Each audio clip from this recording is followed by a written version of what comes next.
According to legend, the spirit of the master of stupidity, the truth of the world, passed on to the world of martial arts and was on the verge of reaching the top, was in search of someone who would follow our great mission. Previously, it was considered a stupid fairy tale, but in this situation, he thought that now he believes in this stupid fairy tale. He also believed in the next lava of the fire dragon sect, Baek Xia-yun, who obtained this place after a bloody battle. He destroyed absolutely everyone who stood in his way, considering them his enemies. There was also another warrior who survived who took part in this battle. It was the 12th generation master ghost swordsman Tak Mung who turned everything around into one continuous bloody field. He was ready to avenge the murder of innocent warriors, and also to avenge the chaos caused. In this battle, the spirit from the ancient legend chose him so that he could resist this force. And he also chose him because he believed that he would be the one who would be able to rise to the top of the world. When this battle ended and he left with victory, he understood that this is exactly how it should have been.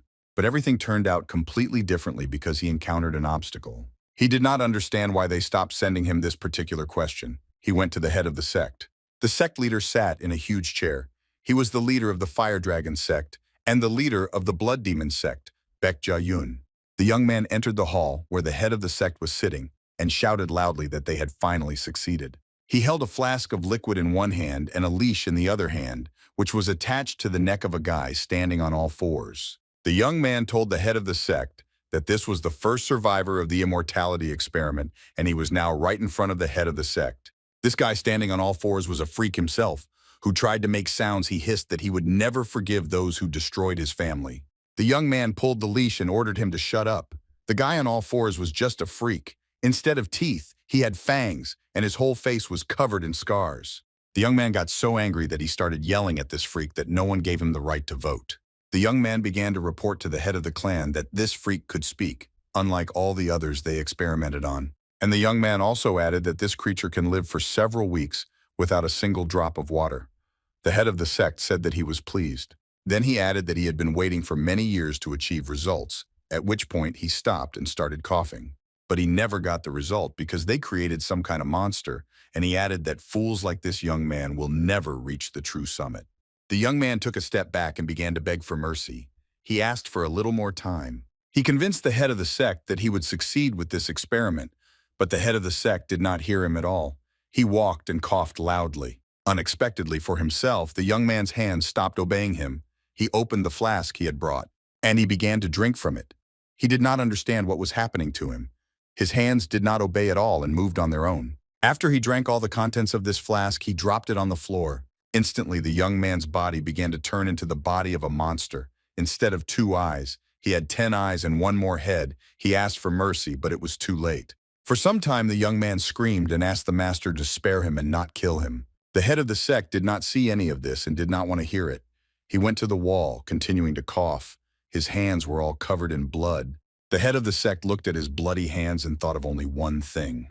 Why is there no answer? He stood looking at the sky and thought that he knew perfectly well what else was inside his life. The head of the sect was slowly dying. He wanted only one thing, to be told the secret of immortality. He wanted to see the physical technique of eternal life. At that moment, he heard a voice that told him that it was very stupid to ask for this, because in fact, the immortal body already exists.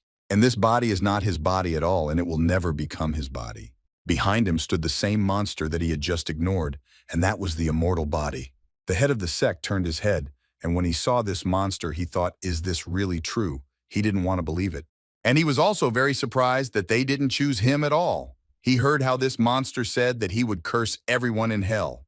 The head of the sect thought of only one thing, that after everything he had achieved and fulfilled the great mission, he had actually been betrayed. In fact, even after completing the great mission, everyone was very sorry that he was never able to see the truth of the world, and at that moment, he was shown the truth of the world. She was very different from what he really wanted to see. He was very weak and could not resist even what he saw at that moment. He was exhausted and therefore fell. The head of the sect said that if this is the truth of the world, and if he is so weak that he cannot accept it, he looked at his bloody hands. At that moment, blood splashed in all directions. It seemed like a bloody fountain. The old man was lying in a pool of blood. Next to the old man's bloody department sat a freak whose hands were covered in blood. He hated this world for killing his family, and he decided that he had to take care of everything himself. At that moment when all this happened, a bloody spirit came out of the palace. The soldiers did not understand what it was. They did not look up and could not move. After which they rushed to the master, but it was too late. Their master lay motionless in a pool of blood. When the warriors saw this, they realized that their masters had been killed and decided to kill this freak. This rod rose to its feet, but red smoke continued to come out of its head. In return, he will receive all the strongholds of the world. The freak stood and looked at these warriors. And he will also gain strength despite his appearance and his capabilities. He will get all this so that the power is not his. No one will remain. The warriors were afraid to approach him. He lay on the battlefield with his eyes closed. It seemed that he was already dead. Well, in fact, all this was not at all like that. Despite everything, he will again go to the very top. To do this, he will need to go through this entire journey again. In a house that was in the middle of the forest, a family went out to see their father off. They told him to take care of himself and wanted to say that he would be back soon. Immediately after these words, the father turned around and walked along the ramp through the forest. He had a long way to go. He understood that he would have to walk all night. Only the moon lit his way. Towards morning, he approached the house. Climbing the steps, he approached the place where he was going. Come closer, he opened the door. A little light fell into the room. He took a step inside. When he went inside, he looked around. He was interested in who else was there. Seeing several people, he hurried to approach them closer. There were several people standing in front of him. When he approached, he said that they hadn't seen each other for a long time. Among these people was the first king, Yukbi. His face was scarred. He greeted the old man. Also among them was the northern empress Jin Wall. She wondered what all this meant. Was this old man also called? Also present was the Shaolin monk, Abbot Haiyan, who thought nothing of it and only greeted him. The huge man standing in the middle said that he was Baek Mu Ren, the leader of the Fire Dragon sect, the Great Sword Emperor. Then he raised his head and told the old man that he hoped he would have a good chew here.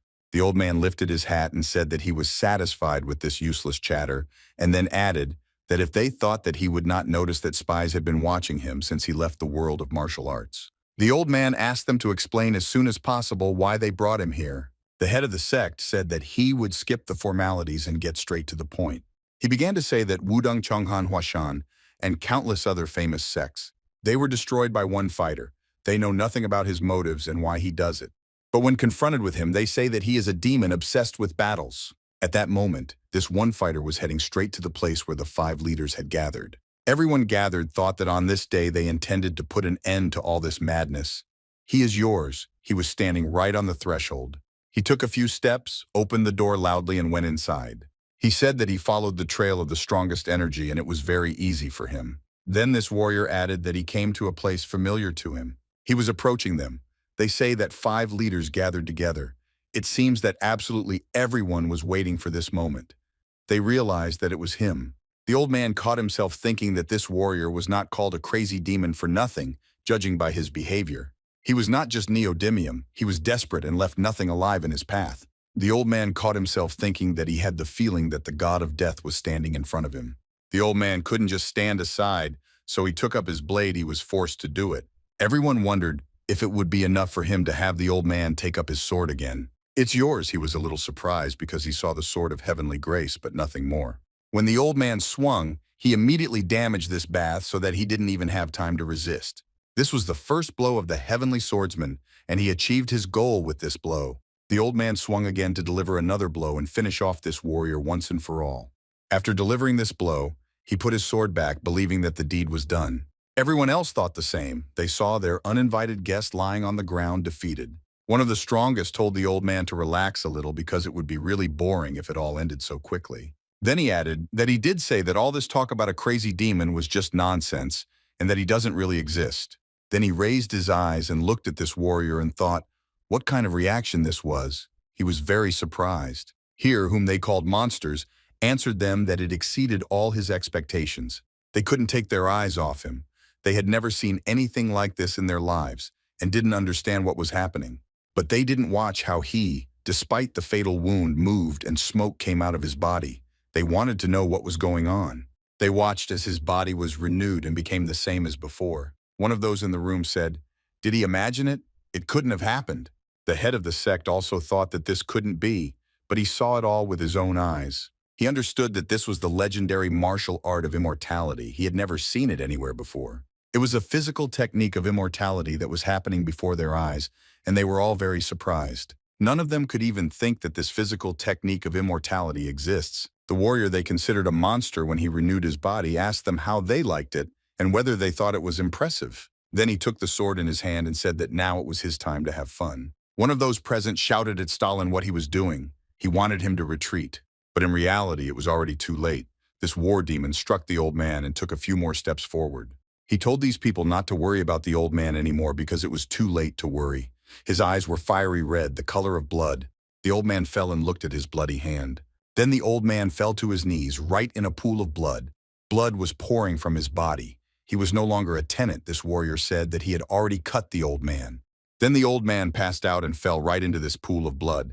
This war demon took a few steps forward and asked who was next.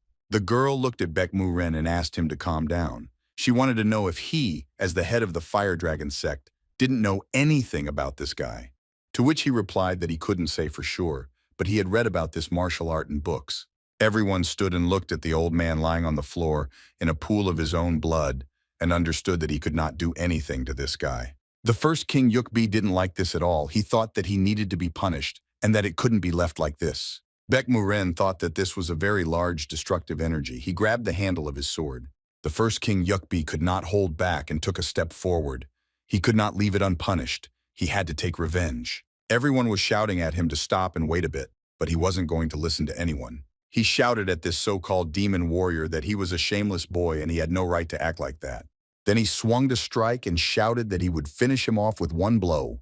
The first King Yukbi was actually a king of punches, so all he had to do was throw what he thought was a few punches, and that guy would be finished. He used an explosive fist storm to destroy this guy once and for all. Despite the force of the blow, this guy holding a broken sword in his hand said that less was not expected from him. The force of the blow was so great that everything around was flying apart and breaking. After such a blow, it was almost impossible to survive. The force of the first King Yukbi's blow was so great that it destroyed everything in its path. The head of the sect thought that this was the martial art of the King of Blows, and after it, there is practically no chance of survival. What they saw next couldn't be explained in any way. It was incredible, but it was so. At some point, they didn't even believe that this guy could be defeated so easily with an attack of the first King Yukbi's striking power. First King Yukbi thought at that moment that his explosive fist storm had hit this guy right on the head. Well, what he saw was not explained in any way. His strength after this explosive fist storm only increased, and he became even stronger. This guy said that he admits that King Yukbi has excellent martial arts, but nothing more. That's why he added that he would accept it with dignity and in no other way. Yukbi looked at this guy and caught himself thinking that this energy that was in him reminded him of something. This warrior also attacked with an explosive fist attack similar to what he had just attacked himself with. The first king thought that this could not be, but it was exactly like that. He took over his strength and martial art from him. Unexpectedly for the first king, Abbot He-yon entered the battle. The first king looked at him. For him, it was unexpected. This guy who was a war demon told Abbot He-yon that it was not his turn, and he had entered the battle in vain.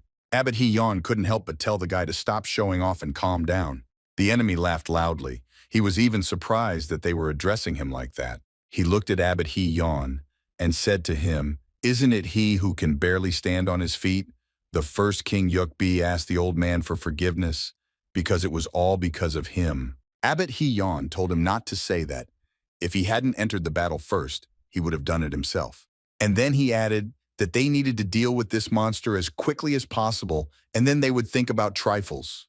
This monster didn't want to hear anything like that about himself, so every word threw him off balance. He thought that the old man's body could exhibit the art of the King of Blows that he had just received. He pounced on Abbot He-yon in the hopes of understanding whether his body was indestructible or whether he could destroy it. At that moment, Hanyena intervened. She said that it was enough to fool around, and she took out her sword. It was Hanyon's ice sword. She swung it and struck at that monster, trying to freeze it.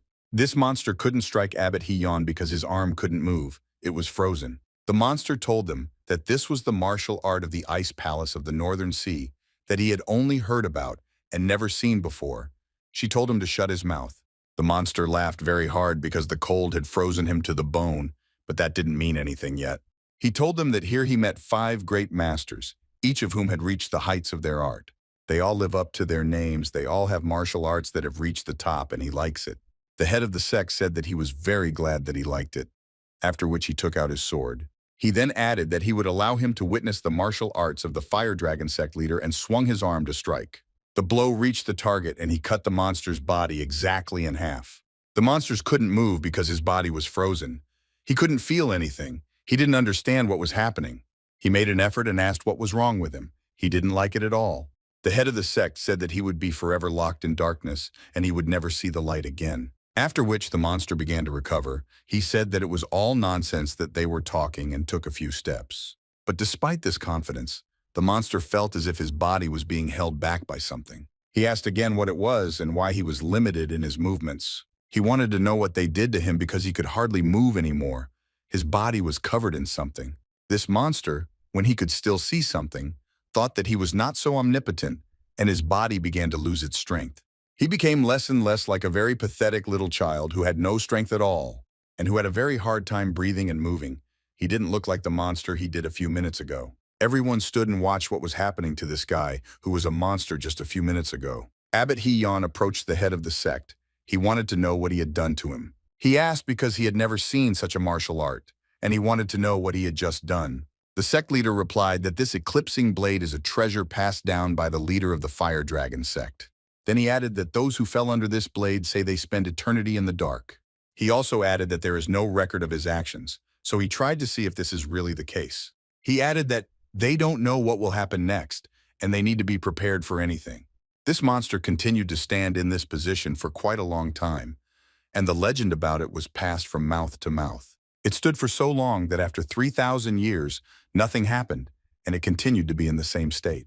Time passed and the world and technology changed, but he was under surveillance and continued to stand. In just 2,600 years, a very important cargo was supposed to arrive on the planet GSP in the third zone. All the workers were greeted by Mark. He was from the promotion team. He was one of the people who led the process.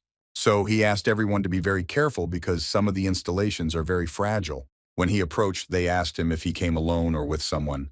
The young man replied that he was not alone today. He turned his head and said that she was with him, and she was walking behind him. It was Mark from the Earth Advancement Team. He didn't understand where she went and didn't say anything. The girl was a little late. She was really walking behind. You just had to wait. She took off her glasses because they only got in her way. There was no bright light here. The girl thought that they finally got to this fucking planet. It was the team leader of the Earth Advancement Team. Her name was Lena. Mark turned and shouted, "Team leader Lena." The girl stopped and looked at him. She asked him if he really came here to have fun and why he called her like that.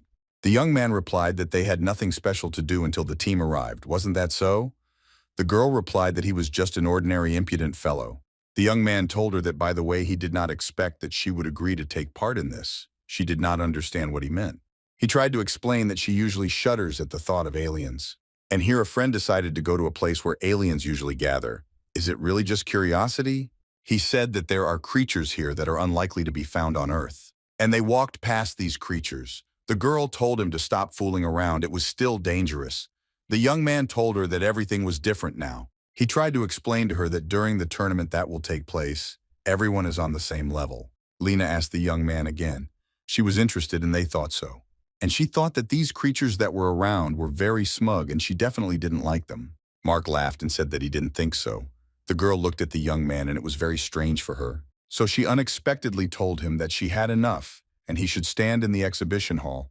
The young man did not understand why she did this. Lena told him that it was enough to get on her nerves.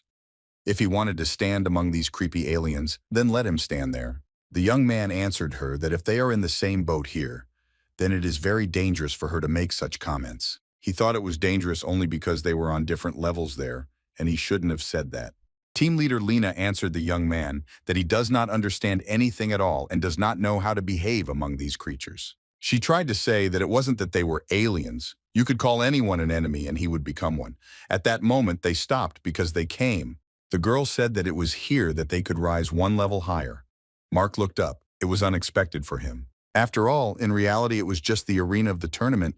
She wanted to say that it was in the arena that they could raise their level. When they approached the arena zone 3, they were told welcome to those who came from different corners of the universe. It was the greatest space festival that was held once every 100 years, a place of opportunity where the level of every civilization could be instantly raised. All these aliens came here to raise the level of their country, and they were told welcome to the GSP tournament.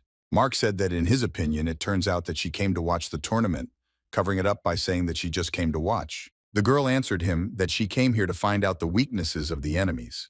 The young man did not understand at all what she was talking about now. They looked at the participant of the competition, 972nd place, in the civilization ranking representative of the civilization of the Agni Ifrits. On the other hand, against him will be a participant from the 9,630th place, a representative of the Piglo civilization. His name was Panon. Everyone looked at the arena and did not understand who would be the winner. The announcer's voice said that it was time to start the qualifying competition. At this time in Zone Number 3, District Z, in the promotion hall, the lights were on and work was in full swing. One of the workers said that it was time for them to wrap up. The other agreed with him, and they headed for the exit. One of the workers stopped while passing by the statue and thought he heard something. He felt very strange, so he tried to listen if there was anyone else in this empty room. His partner asked him what he was doing there and told him to hurry to the exit. This worker asked his partner if he had just heard any sound. He thought it was suspicious. His partner said that he didn't hear any sounds, he only hears his nonsense. Then he thought that he really heard it and nothing happened, but that was not so. This monster had one eye open and he could look from one side to the other with one eye. Complete darkness was over for him. All this took place on a planet located 500,000 light years from Earth. Every 100 years, combat tournaments were held with the participation of various civilizations from all over the universe. It was believed that in the tournament, the civilization that emerges victorious would comprehend the truth of all things. And most importantly, she is freed from the disease of hunger, warriors, and other adversities. This time, the Earth officially received the right to participate in this tournament. The participant who represented them is known to be the strongest man on Earth, and they believed that it would be easy for them to reach the final as well as to win the championship. This man really lived up to his nickname, the Living Flame. Mark and Lena watched what was happening on this arena. The announcer shouted that the whole of arena was instantly engulfed in intense fire. The young people thought it was just some bastard, but he was quite strong. This guy told his opponent that he would burn him alive. Then he swung to deliver a fiery blow to his opponent. His opponent did not move from the spot. The spectators who were watching were all rooting for Agni. They thought that he should show everyone what he was capable of. The announcer said that the excitement of the audience is as strong as that of the participant Agni. His popularity is simply enormous and he enjoys support. Everyone looked at the representative of the civilization Piglo, who was in 9,630th place on Panon, who stood in place and heard how they were shouting the name of his opponent. His opponent shouted at him that he dare not turn away when a representative of the Ifrit civilization approaches. His place was 972nd Agni. It was his name that the spectator shouted. Panon had no intention of giving up and he had no intention of turning away. In fact, he was ready to take the blow. Agni actually delivered a fiery blow so that all of arena was on fire. The announcer said that even he had never seen such a breath of Agni, capable of burning everything in its path, is now blazing with all its might. The young people stood and watched what was happening. They understood that Agni was a head taller than his opponent, and he was quite stronger than him. Agni himself was so confident in his powers that he laughed at his rival and showed everyone the power of Lord Agni. The young people were very surprised. Mark asked how they would fight such monsters at all. He wanted to know if they would continue to look for his weaknesses. In fact, he didn't think that it would help. His partner said that if you think like that, then in fact you can say that it won't really help them much. Then the young man answered her that he was saying that they were just wasting their time. The girl said that he was wrong. Then she added that she didn't have a better expectation either, but she realized something important. She added that none of the third-level aliens were focused on this match. They are not paying attention to this match and are doing their own thing but not watching the opponent. Since this tournament could completely change the fate of an entire civilization, she expected a completely different reaction from the third-level participants. But she feels that a first-level civilization is insignificant in their eyes, so she decided that she should use their arrogance to give a worthy rebuff. Then the girl told her partner that if he understood everything, he should continue to track down weak points. Mark was not very happy with this proposal. One of the spectators shouted that Panon cannot lose in this. It is very important for them. This alien approached the young people and also began to observe everything that was happening in the arena. He tried to support Panon. The young man looked in his direction and wondered if this kid was also one of the Piglo representatives. Mark thought that in fact they weren't having much luck with civilization either. Things weren't going very well for them. And here in the arena, their opponent was a top fighter from a third-level civilization. When the heat of the flame was several webs, Then Panon was nowhere to be seen. One of the spectators started shouting for them to continue attacking. Probably this bastard just turned to ashes. The young man thought that it was very dangerous here, mother. He decided that he needed to tell the team leader and move away from this place. A quarrel arose between the two spectators and the aliens. One of them told the other not to talk like that about Panon, because he doesn't know anything about him. The second one took a sip from his mug, wiped his mouth, and said that this little underdeveloped idiot had no manners at all and was pestering strangers. The alien was very offended that he was called a small, underdeveloped idiot. He said the same thing in response, that he was also a small fool. Mark told the team leader that they needed to get out of there as quickly as possible, because if they stayed there, they might get into an argument. The two stood opposite each other, taking turns trying to insult their opponent. One of these guys was telling the other that he was a loser and that he didn't understand at all who he was dealing with. The second one tried to answer him that he is considered absolutely normal on their planet, and he is not small at all. After which this little one received a blow and flew to the side. His opponent said that he could be considered as anything on his planet. Mark immediately told his partner that it was simply dangerous to stay there. The girl did not understand what he was talking about. This guy grew even larger in size and became simply huge in relation to his small opponent. He asked his opponent if he could turn him into a bloody mess in 10 seconds. This was a representative of the Pixie civilization rank 1300. This was the engineer, Mr. Pixie. The girl looked at this whole situation and thought that it was not cool at all to show off strength in front of a child. Pixie got even more angry, so he immediately repeated what he said. The girl answered him that he is considered ordinary on his planet. If she understood correctly, he needs to stop showing off. From his words, it was clear that he is an ordinary loser. And then she added that rather than these lower civilizations taking some drugs together, and they really pissed her off. Pixie didn't understand if she was joking. Mark asked her again if he was also one of the idiots in her opinion. The girl answered what would happen if he got angry. He was just a loser. Pixie asked her again if she really wanted to see what would happen if he got angry. He stood huge next to his very small rival. Mark asked her to move away from him because this big guy would not understand everything if she stood next to him. The girl asked if he was really ready to abandon his leader. At that moment, Pixie told them that he was preparing to show them what would happen if he got angry. They both turned their heads and looked at him, but they also saw that right above his head appeared a patrol that was guarding the arena. The patrol ordered Pixie to stop. Otherwise, if he did not comply, they would act according to the rules. Pixie thought that this patrol appeared here at the wrong time. He didn't want to be removed from the competition. Lena confirmed to her partner that it was indeed the security patrolling the arena. It was unclear what he was doing at the stadium when there were so many security guards around. It was simply unreal. The security asked the young people if this creature had harmed them. The girl laughed. She didn't understand what harm was being discussed. She replied that he didn't directly harm anyone, but this idiot started showing off with his muscles. Is he really drunk? And then she added that she had lost her appetite, but now she is fine. The security asked again if he was really showing off his muscles, and it was true. The girl said that he bragged about his physique. He said that he was a level 1 monster and asked him to show the same thing to the patrolman. This monster got very angry because she said that, and he started screaming. How dare she slander him? Mark thought that this guy was very Zoe, and if he screamed like that, his eyes would definitely pop out.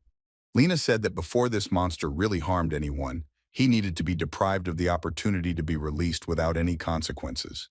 His opponent was very scared. He didn't understand if he was punishing him like this. Mark said that he should just stop provoking him. Maybe that would be the end of it. Security asked Pixie if he really wanted to show off his useless muscles. Pixie told them that yes, he definitely wanted to brag, but he didn't intend to hurt anyone. He said that in that case, it turns out that he didn't do anything bad to anyone because that's how his body became the same as it was before. Then Pixie turned around and started running away very quickly. He told Mark and Lena that they would see each other again. He wouldn't leave it like this. Mark wiped the sweat off his face, looked after him and said that he wasn't going to see him anymore. There was no reason for that. Then he turned and looked at Lena.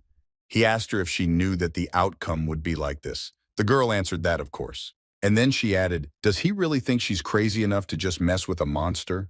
She said it looks like she's got a phobia of monsters again. At that moment, she felt someone pulling her things from behind. She heard someone's voice asking for forgiveness. She turned her head and saw the same little boy who was holding her things. He told her a big thank you for her help. The girl looked at him and said it was still unclear who helped whom more. And then she added that he should get out as quickly as possible because he was distracting from the match. Mark thought that in fact everything was as usual. His partner suddenly lost her temper and started being rude. So he put his hand on the head of this little alien and said that everything should be clear to him from what the scary aunt said. He should go as quickly as possible. At that moment, this creature threw away Mark's hand and said that he should get out because he was a coward. Mark stood for a while and looked at this creature. He did not understand why he had just been called that. After all, he was also really scared then. It was unclear why he had just been insulted. Lena told him to shut up because he really was a coward. The audience was very excited. They shouted for him to stop bumping into them and come out. They were outraged. Did he really call himself a representative of their civilization? The announcer said that the participant Panyon was criticized because no one expected that he would not resist at all in the arena. The girl thought that it was quite expected, but the break with the third-level civilization was depressing. Everything was on fire in the arena, and Panon's opponent was pleased with what he was doing, because he hadn't played hide-and-seek for a long time, as it seemed to him. Lena was thinking about only one thing. Is it really true that Earthlings don't have the ability to defeat such a monster? She needed to raise the level of her civilization in order to defeat the warriors who were on Earth, and also to defeat diseases that were progressing on Earth, and no one knew how to fight them.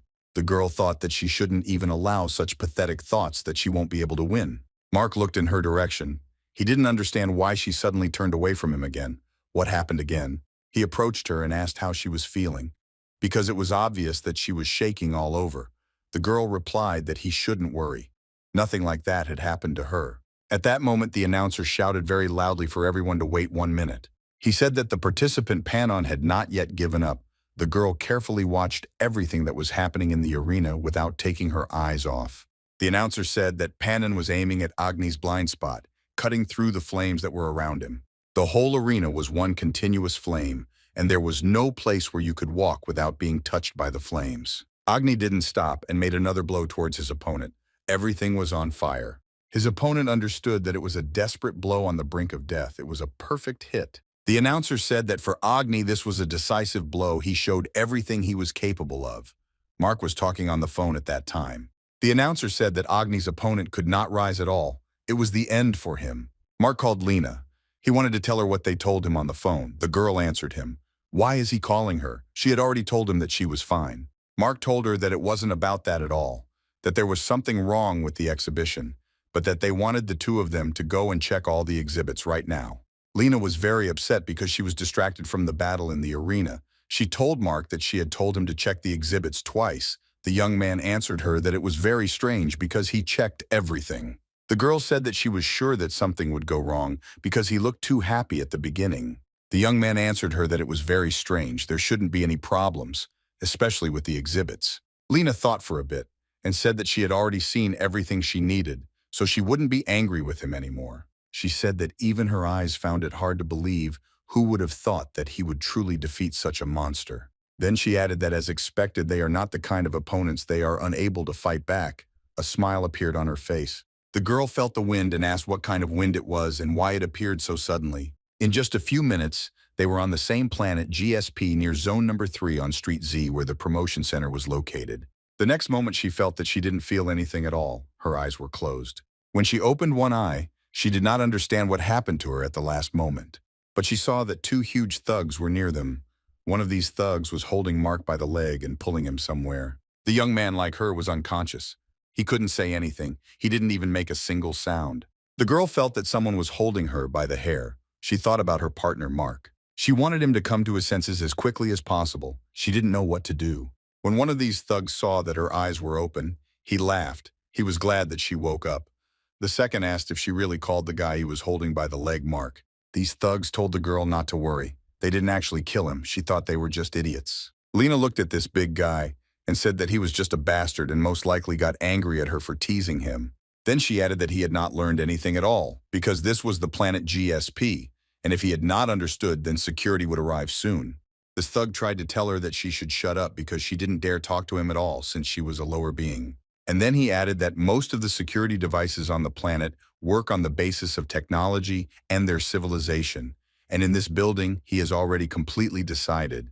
Then he hit her again with his finger on the ubu and told her to understand once and for all that she could not do anything. This alien said that the Galactic Federation has changed a lot now, and everything is not like it was before. In fact, they do not accept stupid fools. And then he added that they would not accept them. The girl could not restrain herself and screamed very loudly for them to shut up. Then she added that they themselves did not really want to join the stupid Federation. But the Federation just stormed into the land without any warning and forced them to do it. She had absolutely no regard for any laws and did not take into account the people living on this planet. This Federation simply forced the people who ruled this planet to join this Federation. In fact, all this happened because of the infection that the Federation spread. After the spread of this infection, millions of people die in agony. No one knows how to treat this infection. The stupid fucking Federation said it turned planet Earth into one continuous zone where infected people exist. And she added that they say that interference in civilization is prohibited, but no one has ever shown any support. People just died and continue to die. These two thugs stood and listened to everything she said. They had nothing to say in response. Then one of them couldn't hold back and threw up right on her. He couldn't listen to anything she was saying. Then he added that she admits that her civilization is at an end. The second one laughed loudly and said, did she really think that the Federation was some kind of charity organization or something like that? Then he added that the infection she was talking about is something that primitive civilizations still suffer from. The second thug added that he thought such primitive creatures no longer existed. They could only be seen in museums. The two heard some noise. They heard a voice that said that everything they said was very interesting, but he didn't understand what kind of sect dared to wake him up. Then he saw these two. When he saw these two big guys, he thought they were from the Shaolin Temple, and they had some reputation in the martial arts world. This monster sat and looked at these two thugs and said that, doesn't it seem to them that everything has changed dramatically now? That everything around here is so pretentious that it looks more like a room in a huge hotel. The girl tried to raise her head.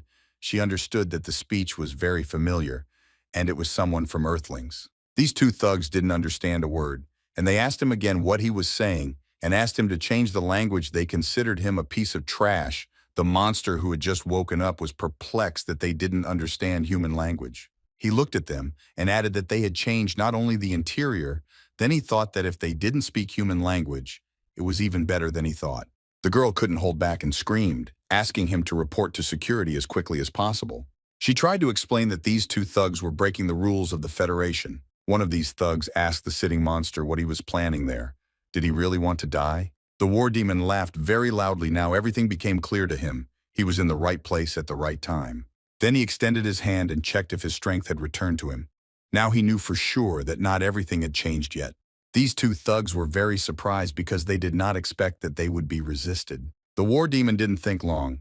He used one of his techniques. It was a whirlwind strike. At that moment, he snuffed out all those thugs. Lena only managed to cover her face so as not to damage it, but this thug continued to hold her by the hair with his huge hand. Then she felt this hand fall right next to her. She was afraid to even turn her head and see what happened to this big guy. In fact, there was practically nothing left of him. The war demon told the girl to stop being nervous because she understood him perfectly and everything he said. She was a little scared. She was in pain. Blood was flowing. She turned her head and looked at him. The monsters approached her and told her that he had a lot of questions, so if she tried to escape, the same thing would happen to her. He warned her that he wouldn't even warn her. He would just kill her on the spot. And then he extended his bloody hand straight towards her. Lena continued to sit opposite the standing guy. She told him that she had a lot of questions for him. The guy who came out of the darkness wasn't as aggressive as he had been before, but that was only because he didn't understand what was happening. Lena was very surprised. She didn't understand how he just did it, so that this big guy fell to the ground. She didn't even have time to notice anything. This guy put his hand to her head and hit her forehead with his finger several times and said that she was just a girl who didn't understand anything. Then he told her to speak clearly if she valued her life. The girl realized that he did not accept ordinary speech. This guy first wanted to ask her to explain where they are now. The girl answered, "What kind of building is this? The promotion on Z Street." Her savior was very surprised. He didn't understand if this wasn't the Shaolin Temple, because all his last memories were from there. He looked around and realized that the energy emitted from different parts was clearly from Shaolin. Then he said that it was very noisy here, so it couldn't be a temple of monks. The girl had only one question, who he was. The guy looked at her in bewilderment. It seemed to him that this question was simply inappropriate. She made the assumption that judging by the language he spoke and his appearance, he was clearly from the earth. After looking at him carefully, she added that it seemed he didn't have any special devices. But she was only confused by one thing. What kind of explosion was it that he was able to destroy two thugs with? At that moment, The guy got really angry and shouted at her that she was probably crazy if she was talking about such things. The girl wanted to know from the stranger who he was and demanded that he state his affiliation. The guy was very surprised. He didn't understand what kind of belonging she was talking about and what she wanted from him at all. He looked at her and asked if she didn't know who he was. He was completely sure that no one had forgotten about him yet. The girl answered him that of course she doesn't know who he is and doesn't understand why she should know. She asked him if he was some kind of celebrity that absolutely everyone should know about. She turned her head and shouted that there was another big guy behind them and an alien was trying to attack them. This thug was very outraged how this guy dared to fight them back because he was a lower being. The guy looked at him and thought that this big guy was really persistent and couldn't calm down. So he turned around and decided he had to calm him down. The big guy swung his huge fist to hit him. The guy didn't understand what the hell was going on and why this big guy was trying to attack him. He raised his hand and swung it to fight back this big guy. When the thug came closer, the guy hit him right in the chest. The thug couldn't resist. Then the guy thought that this big guy is just a useless creature that has huge dimensions. After the first blow, the guy struck again. The thug, despite his enormous size, could not resist and began to fall. The guy after the second blow did not understand anything at all, he thought. Is it really possible that the one who is here is not training his internal energy? And then he raised his hand and directed the internal energy of his power straight at this big guy. The girl was very surprised. She thought that this guy blocked the blow of the thug with one of his hands. Then the guy turned around and asked the girl if she really didn't know who he was. Lena didn't understand what was going on. Was he really that famous on Earth with such power? It would be strange if no one knew about him. The girl asked for forgiveness. She said that she had spent a lot of time on other planets, so she knew little about the Earth. Her words surprised this guy even more. She was talking about some other planets, about the Earth. He didn't understand at all what they were talking about. Lena tried to explain to him that she was saying that because of her work, she did not spend time on Earth. At that moment, the voice of her assistant Mark was heard calling for team leader Lena. The young man approached the team leader and this guy and asked them what happened. He doesn't remember anything at all. The girl looked at Mark. She was glad that he had woken up. The guy who was standing with her told the young man that he didn't understand where these weaklings were coming from. Mark looked at this guy and asked what weaklings he was talking about and who he was anyway. Lena asked her assistant that he also didn't know who this guy was. Mark asked again if he was really known. The girl answered that maybe Mark wanted to know what was going on here. The young man thanked the guy for saving him, but he still had some questions for him. He said that it would be difficult for them to continue to cooperate if this guy did not reveal his identity. The guy laughed and said, how dare he threaten him? Then he raised his head, laughed even louder, and said if they wanted it that way, he was ready to tell them about himself. He began to tell them that he was a great demon and his name was Jin Wall, and it was he who destroyed the 4 great sects. When Mark listened to his story, he thought that what he was talking about was pure childishness. He told the team leader that he thought this guy was completely out of his mind. The girl was not so clear-cut. She turned to the great demon. She was interested in how he introduced himself as Jin Wall. What did that mean? His name sounded very unusual. The guy didn't have time to answer this question as they heard a loud bang. When they turned around, they saw that one of these thugs hit the ground with his fist. This big guy couldn't come to his senses because he didn't understand how he could lose to the scum. When Mark saw Pixie, he asked what he was doing here. And was it really because of what happened earlier? Pixie was very angry. Blood was flowing from his mouth. He was just not himself. He thought that it was all because of this bastard. Everyone looked at Pixie and Mark said he thought the guy was going to explode. Then he turned to the great demon Jin Wall. He wanted to test his powers once again. That's why he suggested to Jin Wall that if he could defeat Pixie again in this state. The great demon, when he heard such a proposal, asked again what it meant in such a state. Was it really not his full strength that he showed? The girl noticed that this was exactly how this big guy did not even show half of it. Jin Wall immediately turned around and headed towards this big guy. He found it offensive that this big guy felt sorry for him. The girl told her assistant that she needed to get as much information out of this guy as possible. Mark was so upset and worried about his condition that he did not understand what all this was about. He told her that in fact she herself knew better than anyone what the consequences would be. The girl said that she really knows everything, but there is a feeling that this is their chance to win this competition. Mark didn't understand and asked the girl not to stay there. He didn't know what opportunity she was talking about. He suggested that she run away. Lena answered him that she would stay and watch this battle. Mark did not stay and very quickly left this place. He thought that everyone here had gone crazy. Lena thought maybe it was just crazy that she stayed to watch this battle, but it seemed to her that this could be a way out. But she also understood that this guy who was ready to fight and who called himself a great demon, he really showed what he was capable of.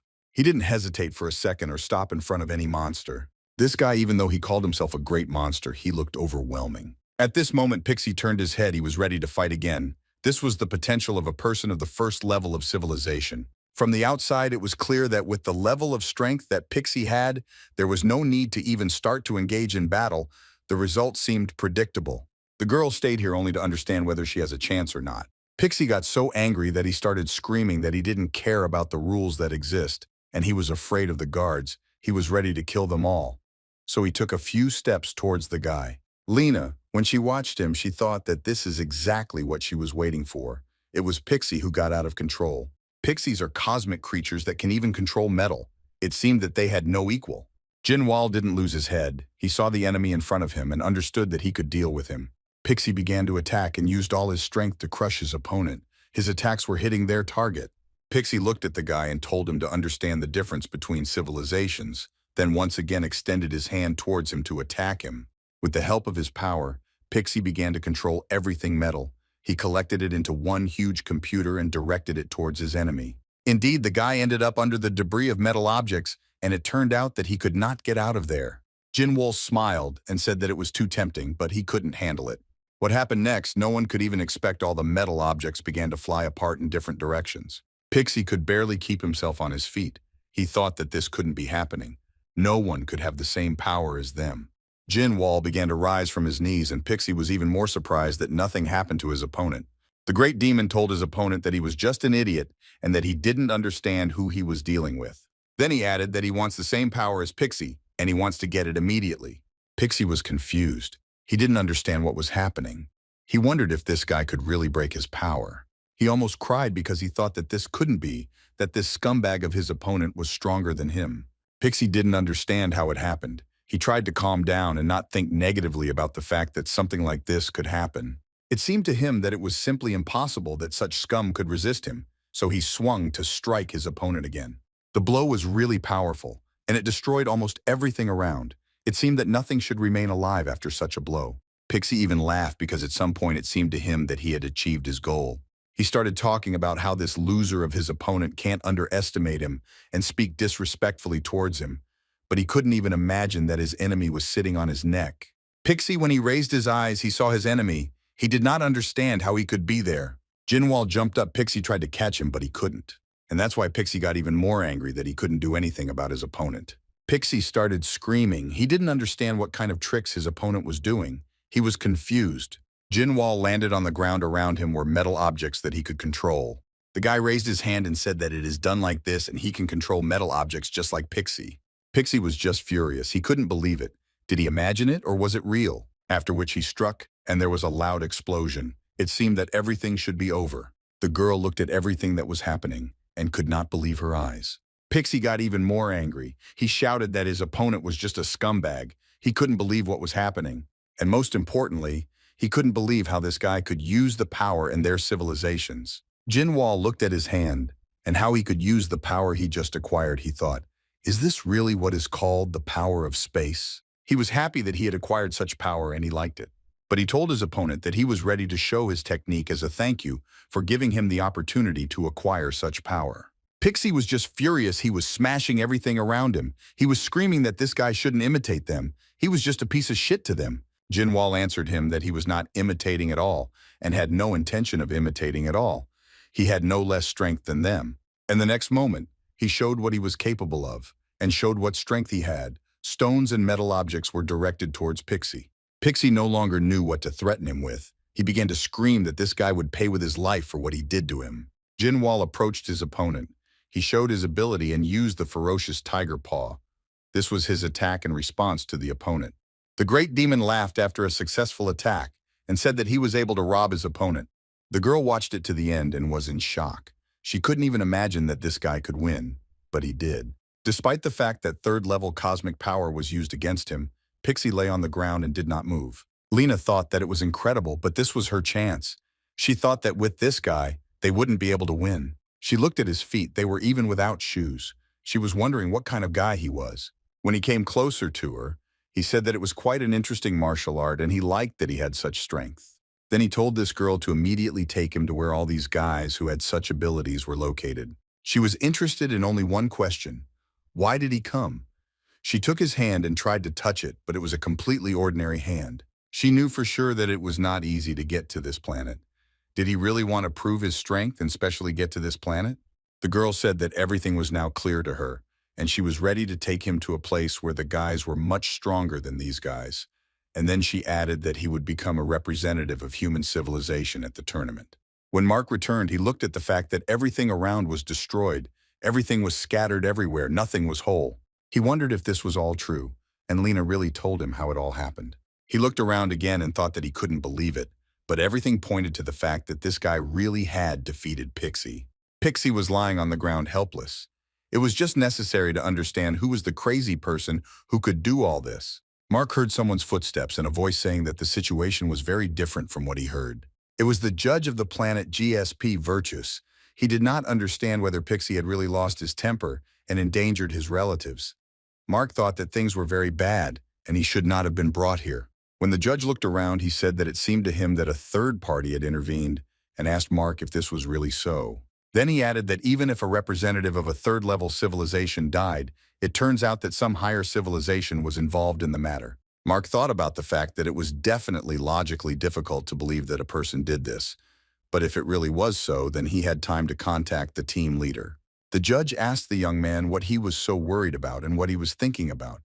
Mark answered that he was thinking about absolutely nothing. The judge told him again that he was lying. He was clearly upset and it was not worth hiding from him.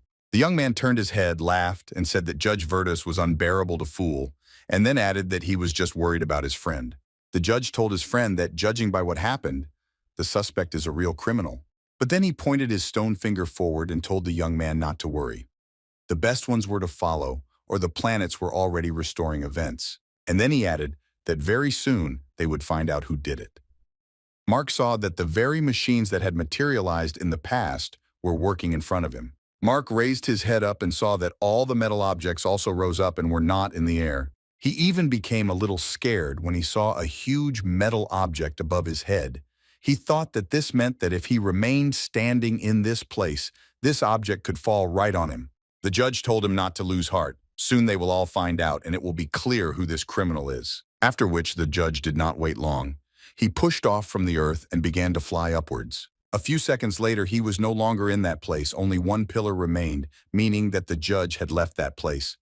When he flew away, he said that as a judge, he would definitely avenge his relatives. Mark was a little scared. He didn't know what to do, but he continued to stand in that same place and watch as the judge disappears from his field of vision after just a few minutes, and there is not even a trace of the judge. Mark continued to stand in one place for some time, raising his head up and not moving. He thought that things were very bad. He wanted to contact the leader. 30 minutes ago, before the judge got to this scene of the incident, there were only two people there, Lena and Jin Wall. He told her that when he came to his senses and realized that he was here, the girl listened to him attentively and thought about what he was talking about what world of martial arts, and also about the fact that he was sealed. It was a very strange story. The only thing she understood was that it explained everything, as he spoke in a language that she had not heard before, and she realized that he could absorb power just as he absorbed the power of this monster. She thought she had never heard of a cosmic force that absorbed someone else's power, but if she was wrong, then everything would only become more confusing.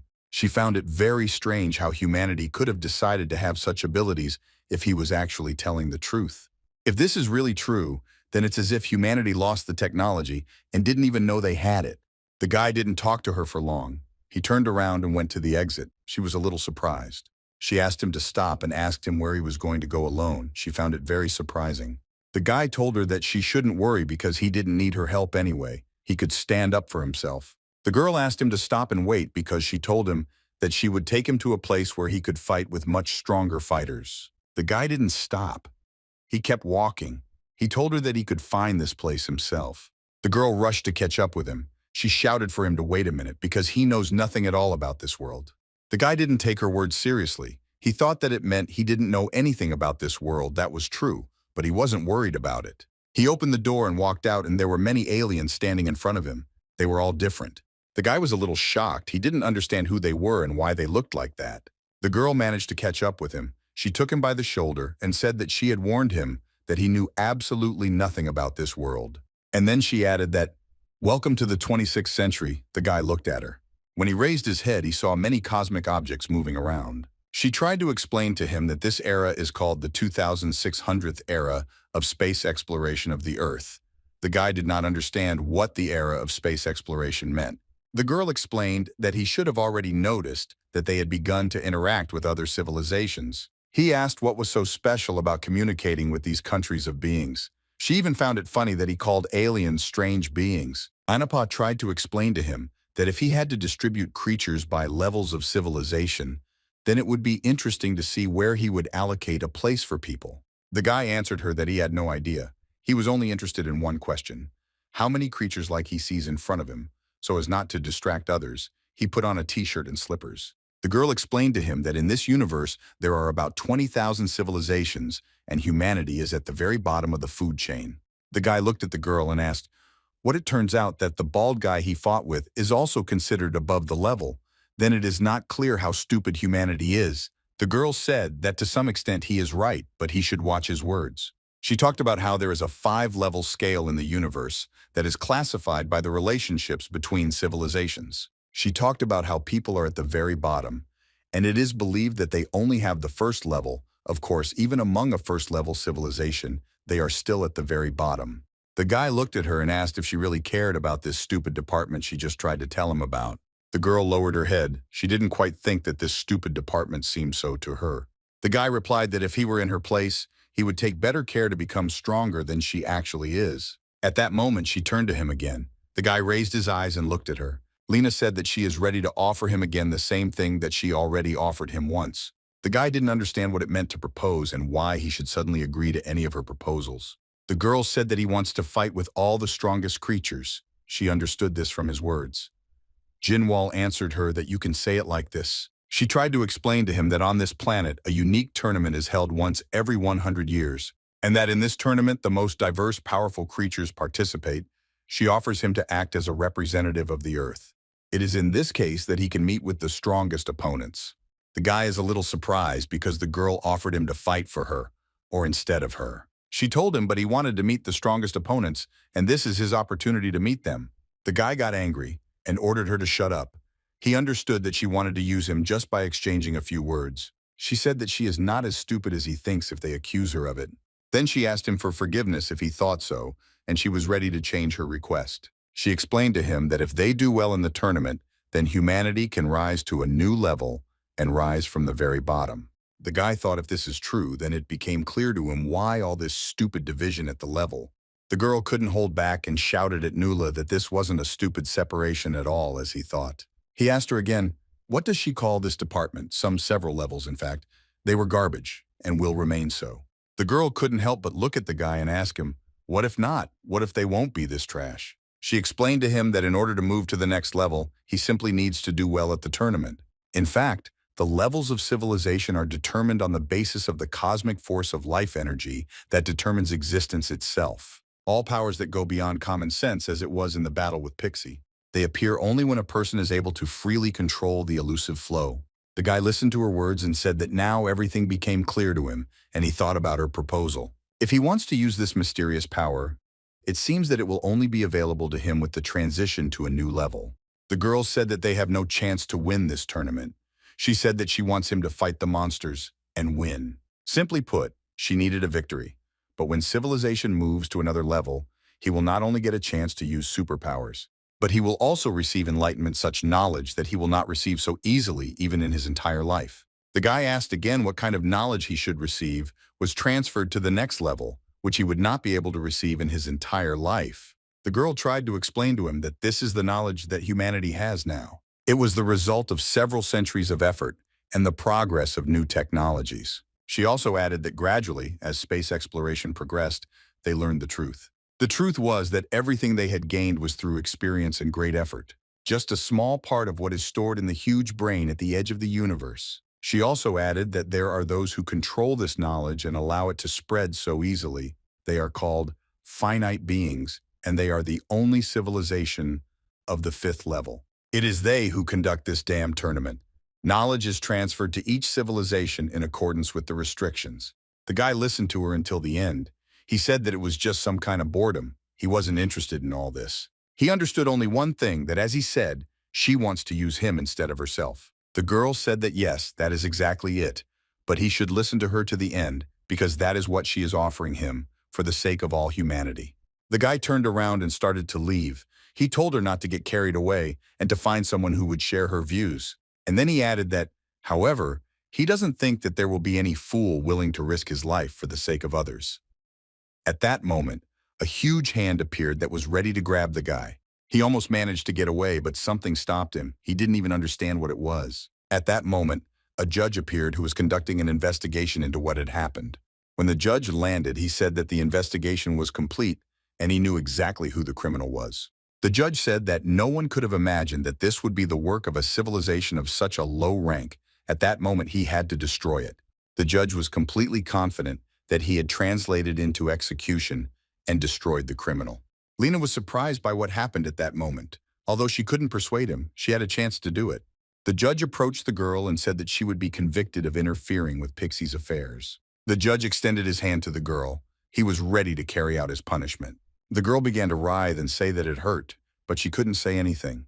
At that moment, she heard the voice of that same guy and saw that his body was being restored. She continued to sit and watch what was happening. This had never happened in her life, and she had never known about this before. She was surprised when she realized that this guy was actually alive, and he was trying to say something in her defense. Jin Wall, or the great demon, almost restored his body. He shouted at the judge to stop and not touch the girl. The judge, when he heard these words, turned his head and looked at him. He didn't know how to react to this. Despite the fact that the guy's body had not yet been fully restored, he still told the judge not to even move here.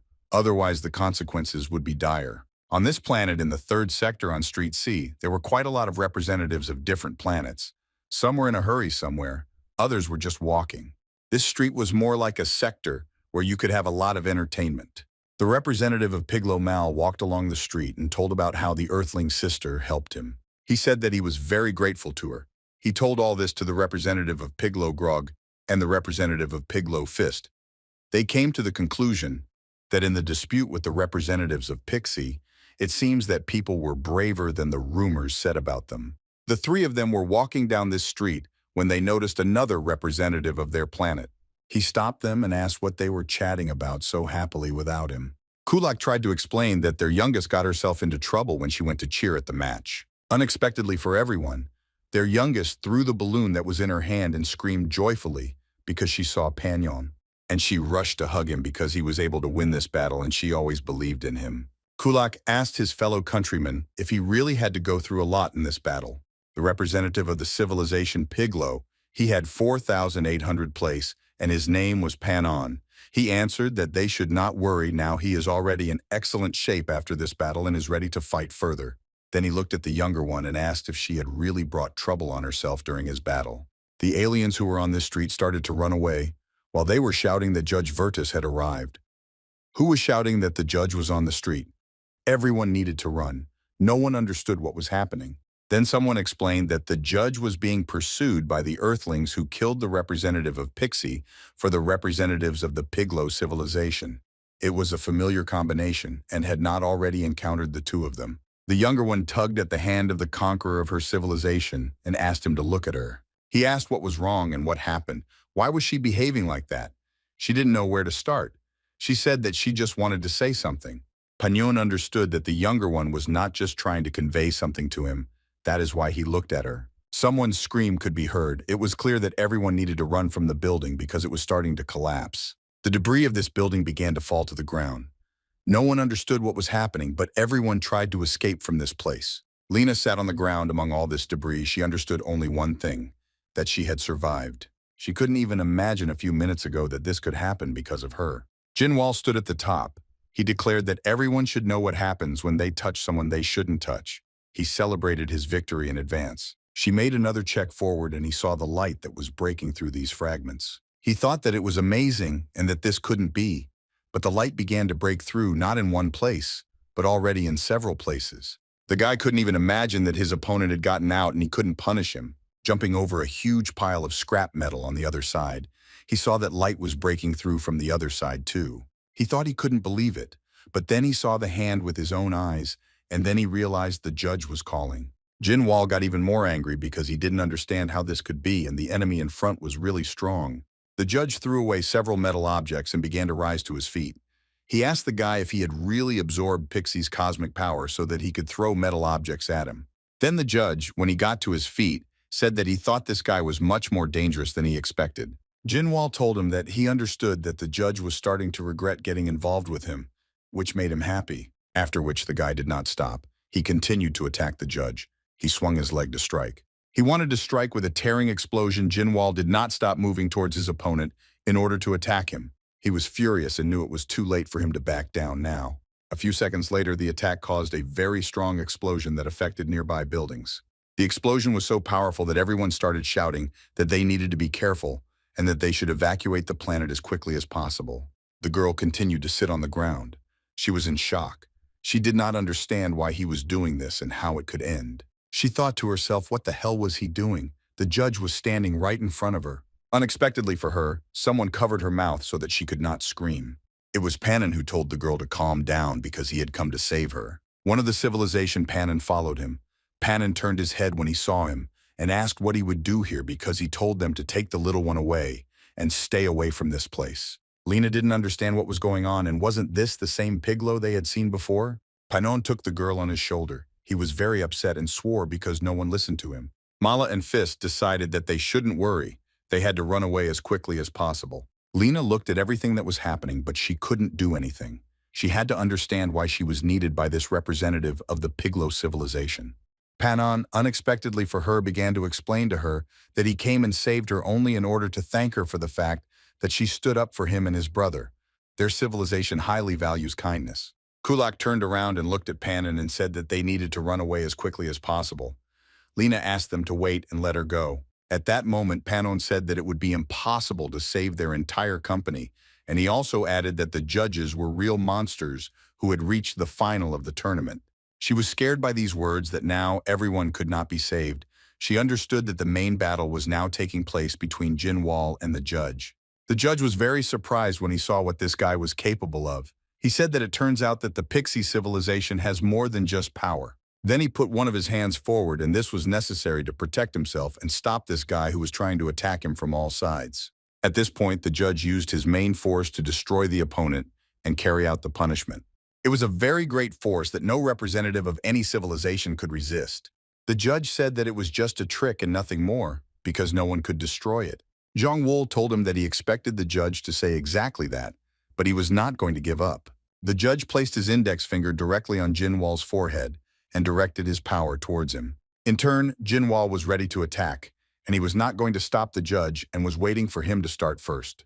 The judge used his force, pointing it straight at the guy, and said that it looked like he was nothing at all. At that moment, Lena asked the alien who was carrying her on his shoulder to stop and let her go. She was talking about how she needed to save someone, and it would be better if he helped not her, but someone who needed his help more. Panon answered her. Didn't she hear what he just told her? That they couldn't do anything against such a monster? But he was still ready to help her because she saved Mala. Grog replied to Panon that maybe he should stop talking like that, and that all of this has absolutely no meaning. Then he added that he still lives according to the old commandments, and that it is not worth doing. Panon asked him to shut up because this is the ideal by which their civilization exists. And they weren't moving very fast, and some object fell right in front of them, and this object was burning. Panon looked around and saw nothing, but you made him even more confused about what was going on. The only thing he understood was that something burning was falling from the sky. They saw outlines resembling a human form. The girl said that this was the very earthling she asked to save. Panon, when he saw what was happening and realized that this guy was fighting with Judge Virtus, replied that in that case he was ready to help him. They heard some sound and realized that Judge Virtus was heading to the place where they were now. Grot told his brother Panon that they can't stay here. They need to run away from this place very quickly, and he must leave the girl and this burning guy. He said this because he understood that if they didn't get out of this place now, the same thing would happen to them as to this guy. They would burn. Lena believed in a miracle and hoped that this guy would be able to rise from the ashes. She did not take her eyes off. Then the girl smiled. She thought that she knew everything would be fine with him, and he would come back to life again. so she yelled at the piglos to stop and take a good look at this guy. These two actually decided to stop because the girl asked them to, and they turned to look at the guy who was burning. They were in shock. None of them could even imagine that he could survive. They couldn't believe it. It was unexpected for all of them that this guy was constantly recovering. Even after the flame of Judge Virtus, they thought that maybe the cosmic power of this earthling was regeneration. The judge was also very surprised because he did not understand how for such a lowly creature the power he possessed was too valuable. Panon and his brother in civilization turned around and saw Judge Virtus approaching them. The judge ordered them to release the criminal and leave as quickly as possible. Grot told his brother Panon that this was their last chance and they really had to leave this place. Panon looked at the girl and asked her if she really thought that this guy had any chance and could survive. Lena answered him that he really could survive, and she saw how he was recovering from the pain of terrible wounds.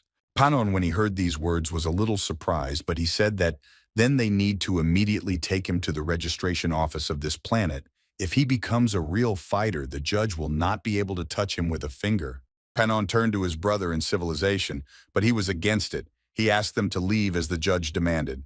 Panon ordered them to run to the registration office as quickly as possible, and in the meantime, he would be able to detain the judge. Grot could no longer argue with him and considered him a stubborn idiot, but he had no choice but to carry out this order. Grot agreed with his brother. He said that he would do everything as he asked, just so that he would not die in his arms. Panon told his brother that they had nothing to worry about because victory would bring them valuable weapons. When the judge saw them running away, he thought that they were ordinary cabbage rolls, and did they really think that they could escape from the judge? He sent a fireball at them. Lena and Grot tried to escape from this place as quickly as possible and carry the guy away to register him in the fight. Panon answered the judge that he had already heard, and he remembers very well the times when Virtus was not yet a judge. Then his civilization mastered the power of light, and this was their weak point, darkness. Then Panon extended his hand forward and said that today he was ready to deal with him without regret. Because the cosmic force and their civilization at this moment rules the name of the darkness that he fears. Panon also stated that it was obvious to him that helping the virtuous was the basic rule of their civilization and the command of their ancestors. He used the power of darkness to stop the judge. Lena and Grot very quickly got to the tournament registration office. There were quite a lot of aliens there who wanted to register. They got to the employee of the registration office, Kiranos, who did not understand who she had to register, and once again asked them for forgiveness and said that the registration was complete. They demanded that she register Jin Wall and stop apologizing to them because this guy was a representative of the land. The registrar told them no. She didn't want to do it for one reason, only because she saw the state he was in and thought it was impossible. They told her that this guy was fine and she should register him as soon as possible. At that moment, everyone started looking around because they didn't understand what the noise was and what was happening. Some kind of confusion arose. Someone present said that it seems that Earthlings are trying to register for the tournament, but they are not accepted. One of the aliens laughed because he didn't understand why the Earth didn't register, because it was the weakest civilization. Everyone thought that no effort should be made against the Earthlings. To win, it would be easy to defeat them. They thought that it was necessary to help the Earthlings register. Lena demanded that they register Jin Wall as soon as possible because they don't have time, and she didn't understand what the problem was. Someone present in this room shouted at Kiranos to register this guy as soon as possible because all civilizations have the right to participate in the tournament, and they underestimate the lower civilization. Grot looked at all these aliens who were standing and waiting to register this Earthling. The aliens started shouting, "Register, register, register." The registrar couldn't stand the pressure and said that she would register anyway. Lena looked at her and thought that this was great because initially it was necessary to act as she did now. The registrar asked her for forgiveness and said that they should just let her make sure of one thing. She pointed her finger at the place where the guy had just been lying and asked where the participant they wanted to register was. Lena looked around. She didn't understand where he could have gone because he had just been lying there, writhing in pain. At the same time, on this planet, on Avenue number 3 on G Street, things were not so calm. The judge asked Panon who tried to stop him. He wanted to know why he was doing this. He was interested in the question of what he was getting at all by risking his life in an attempt to save these lands. The judge placed his huge hand on Panon's head and said that he could not understand what was going on in the heads of these low-class people in civilization. Their conversation was interrupted by the voice of the same guy who shouted at the judge to turn his head. When the judge turned his head, he saw Jin Wall standing very close. The guy was fully recovered and ready to attack again. The guy shouted that the judge was now really screwed and he wouldn't back down until he destroyed him. Sood said that it is not surprising that he says this because the lowest of civilization makes the stupidest decisions that can be devised. Panyan at that moment shouted to the Earthlings, but that he had frozen all the judge's abilities in time, so he had to hit him as quickly as possible. Jin Wall is not a fly to leave the judge's last words. He had to act and not stop. So he told the judge that all that was left for him to do was to judge whether he was a civilization and a creature or not. Then the guy swung and hit him right in the face. After the first blow, he swung back to hit him again. At that moment, the judge's head flew to the side, and this judge was no longer as confident as he had been a few seconds ago. At the same time, in another part of this planet, in Zone Number 3, Avenue Z in the center of the planet's advancement, Mark from the Earth advancement team sat at the ball and thought that it was not his fault at all, that what happened at that moment. He thought that if Lena hadn't intervened initially, none of this would have happened. He blamed her for everything. He thought that he was hiding and no one could find him. He thought that he was safe. But a very loud explosion that happened very close by made him think completely differently. Mark raised his head and looked ahead. He wanted to know what was going on. The first thing that came to his mind was that there had been a terrorist attack very close. Then he thought that it might be some kind of accident. He tried to convince himself that Lena shouldn't have been involved since she was on the same team with him. There was a mask lying on the ground that covered the judge's head. The judge was a little worried because he didn't understand how to proceed further. His head was unprotected. He looked at his opponent and thought that this was no longer a joke. He needed to do something. Jin Wall was also very surprised by what the referee was able to call after he landed his punch. After thinking for a while, the young man decided that he had no choice but to accept all the power that the judge possessed for himself. The judge was very indignant. He shouted that he would not be able to forgive this guy for what he did. He screamed that how dare he scratch his mask that was given to him by heaven. Now you could actually see his face, and he was furious and ready to tear the guy to pieces just because he tore off his mask. The judge extended his fiery hand in the hope that he could destroy his opponent again with his power. Jin Wall understood that this was exactly what he was aiming for. When the judge started attacking her opponent by launching fireballs at him, the young seagull had no choice but to retreat for a while. When the guy was in a safe place, he decided that he needed to use the flickering movement technique to knock down the judge. The judge managed to grab the guy by the head and try to crush him in such a way that nothing will remain of him this time. Jin Wall, despite his opponent trying to stop him, began to attack him from several sides. In response, the judge attacked Jin Wall using the same weapons he had, fireballs. These collisions resulted in explosions that destroyed everything in their path. These fireballs, when they hit the ground, exploded and destroyed everything nearby. When Mark saw what was happening, he immediately called the team leader. He wanted to report that the guy she was saving was not far from him. The girl asked Mark if he was sure you were really there. Mark didn't doubt for a second that these explosions were the result of their battle. Lena was very happy because she understood that this guy had recovered and was completely fine. Grot did not understand whether this guy had already come to his senses after such a wound. Mark told Lena that it was too early to relax and that she shouldn't be happy with the girl. She asked again what he was talking about. Mark answered her that of course this guy is here, but he is not quite okay again. The judge tore him to pieces. The judge watched this guy and did not understand it was very surprising to him that he could not cope with the niche of civilization. He looked at the ashes that were left behind by his opponent and did not understand how he could recover from such damage. He didn't know where a low-level civilization got such power from, but he decided that it couldn't be left like that, so he raised his hand again to attack his opponent one last time. He decided that he had to put an end to this, so he rushed to attack the enemy. At that moment, he heard the voice of the registrar Kiranos, who demanded that he stop immediately. The judge wanted to finish his case, but he was not allowed to do so. He had no choice but to stop. He asked the registrar Kiranos why she stopped him. Did something happen? The registrar replied that this earthling, whom he had just tried to kill, had registered for the tournament. The registrar didn't understand how this could be and what kind of nonsense this was, because this guy was there the whole time. And exactly 30 minutes ago, everyone around her was shouting at her, "Register, register these earthlings." She remembered it all clearly and did not understand at what point she gave in to registering this representative of the land. Who shouted at her to register this representative as quickly as possible? She didn't understand what kind of nonsense was going on around her. She needed to get it together. The registrar stood up and said that this doesn't work against her. Everything should be in moderation. Grot answered her, "What kind of nonsense is this, and is she really an ordinary racist?" The girl said that the registrar needs to be much kinder. When they demanded that she register, she became furious because she couldn't do it, since the participant himself wasn't there. One of the crowd raised his hand and asked for forgiveness. He had something to say to the registrar. This alien said that there is a system of preliminary registration. If a participant cannot attend himself, then it can be done for him. Other aliens who were nearby said that it seemed they had heard this too, and those who hadn't heard it supported that if it exists, then it needs to be done.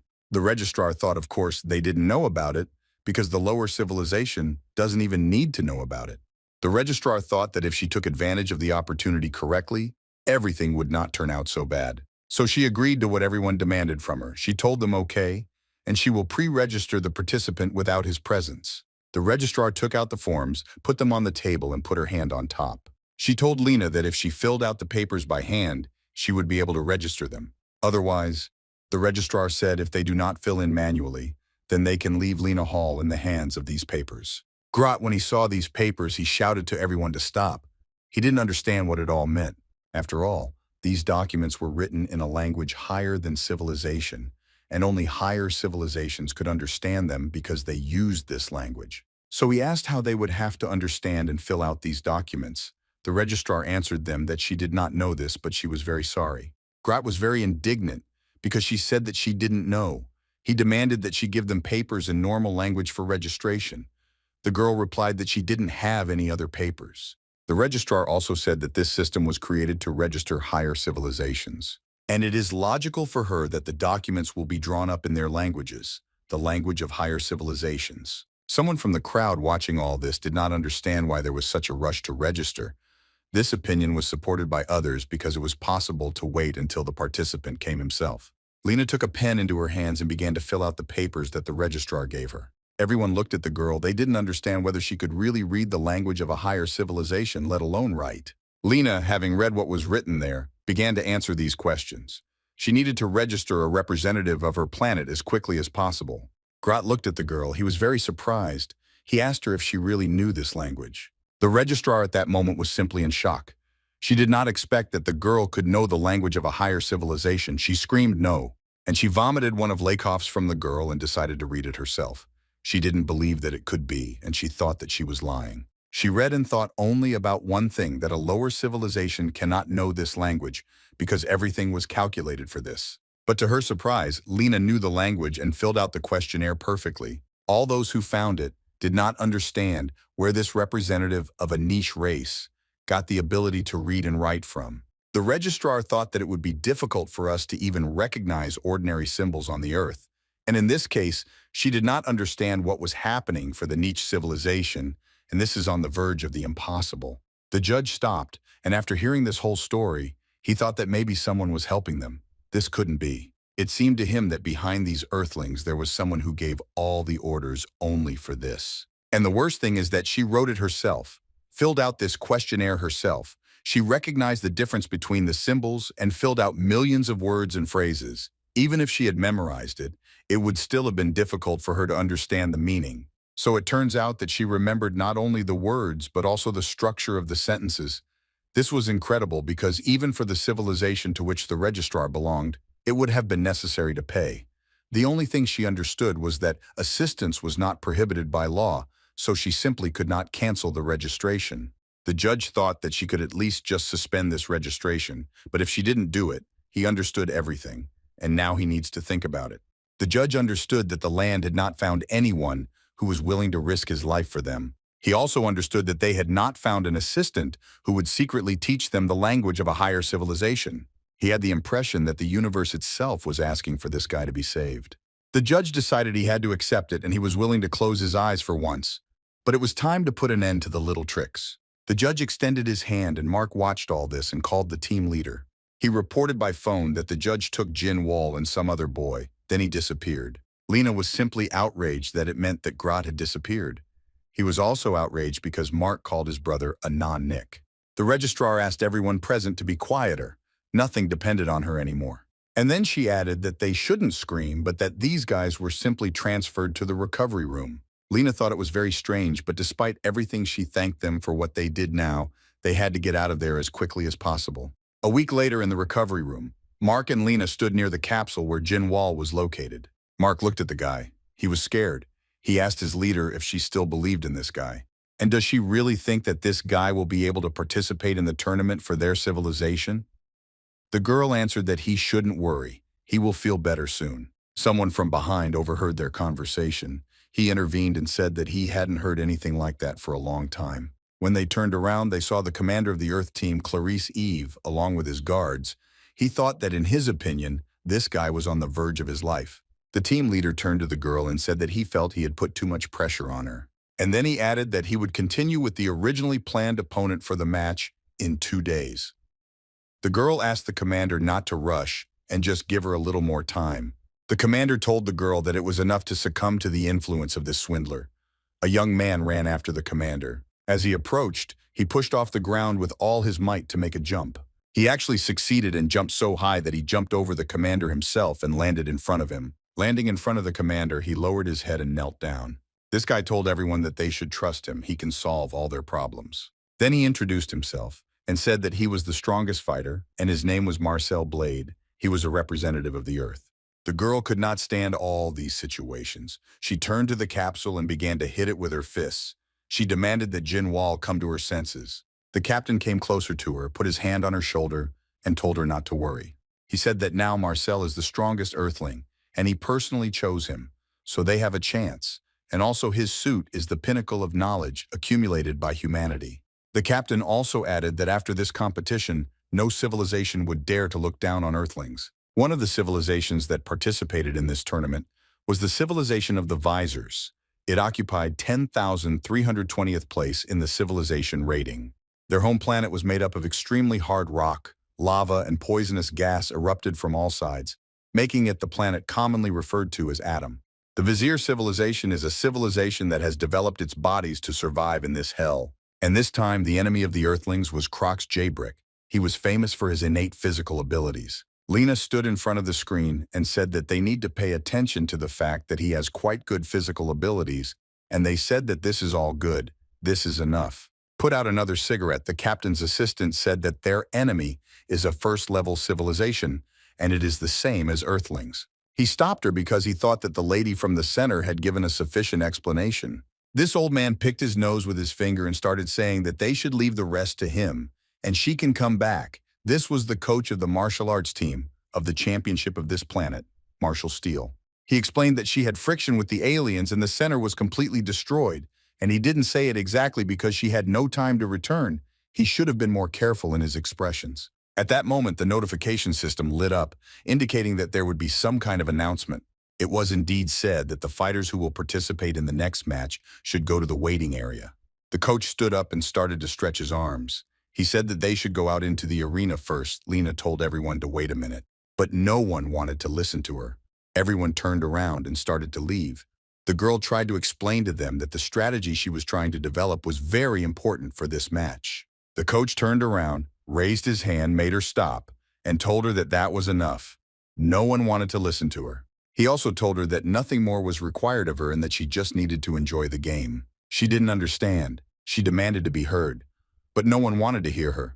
She didn't understand why they were so confident in their victory. The girl tried to explain to them that maybe they don't know the whole truth because they only lived on Earth, but these aliens don't understand earthly common sense. And depending on the strategy and analysis of the probability of destruction of a superior civilization, it is different. In other words, victory or defeat is determined precisely by the strategy. She also added that, moreover, the Earth's power is at the lowest level even in the universe. At that moment, the captain turned his head and looked at her. He raised his gun and fired in her direction. He couldn't accept what she said. The captain told her that he didn't think it was right to say that to his teammates right before the match.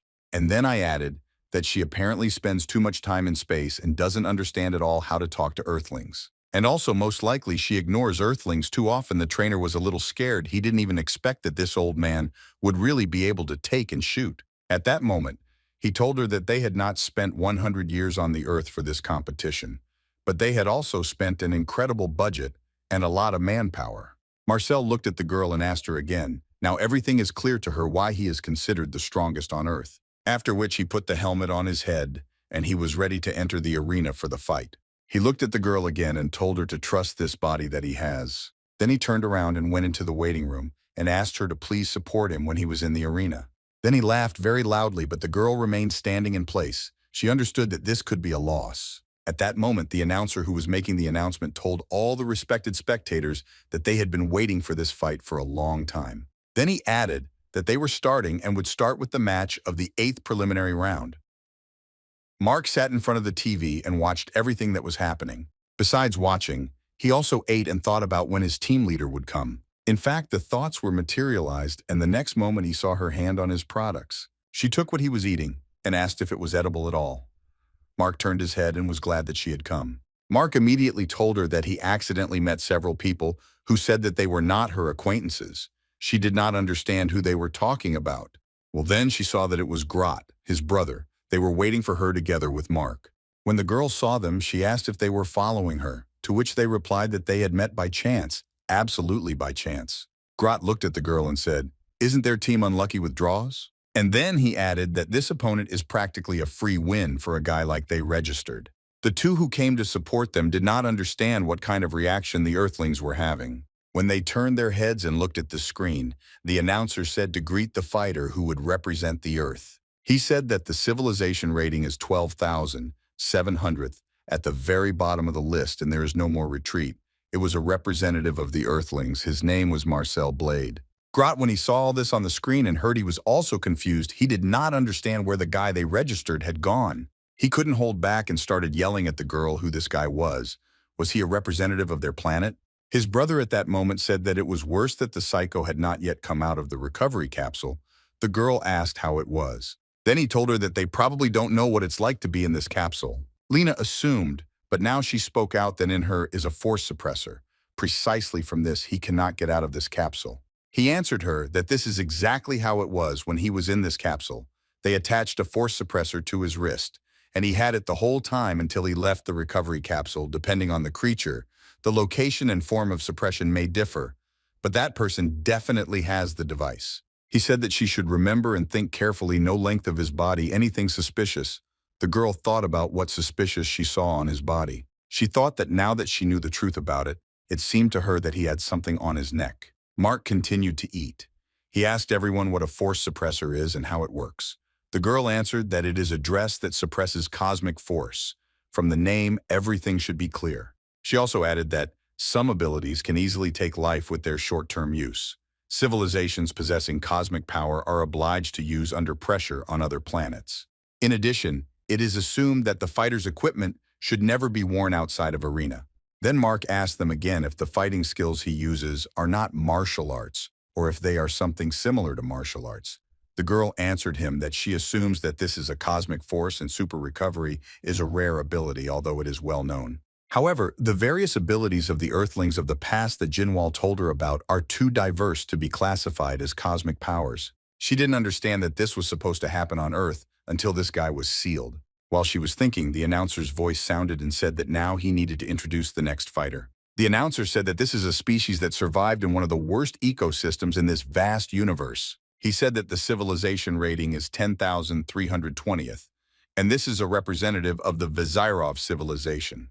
The representative, who was supposed to go out into the arena, now called his assistant and told him to go and check if he looked the same as the Earthling. His assistant quickly ran to look at the Earthlings. He needed to give a cloud an answer.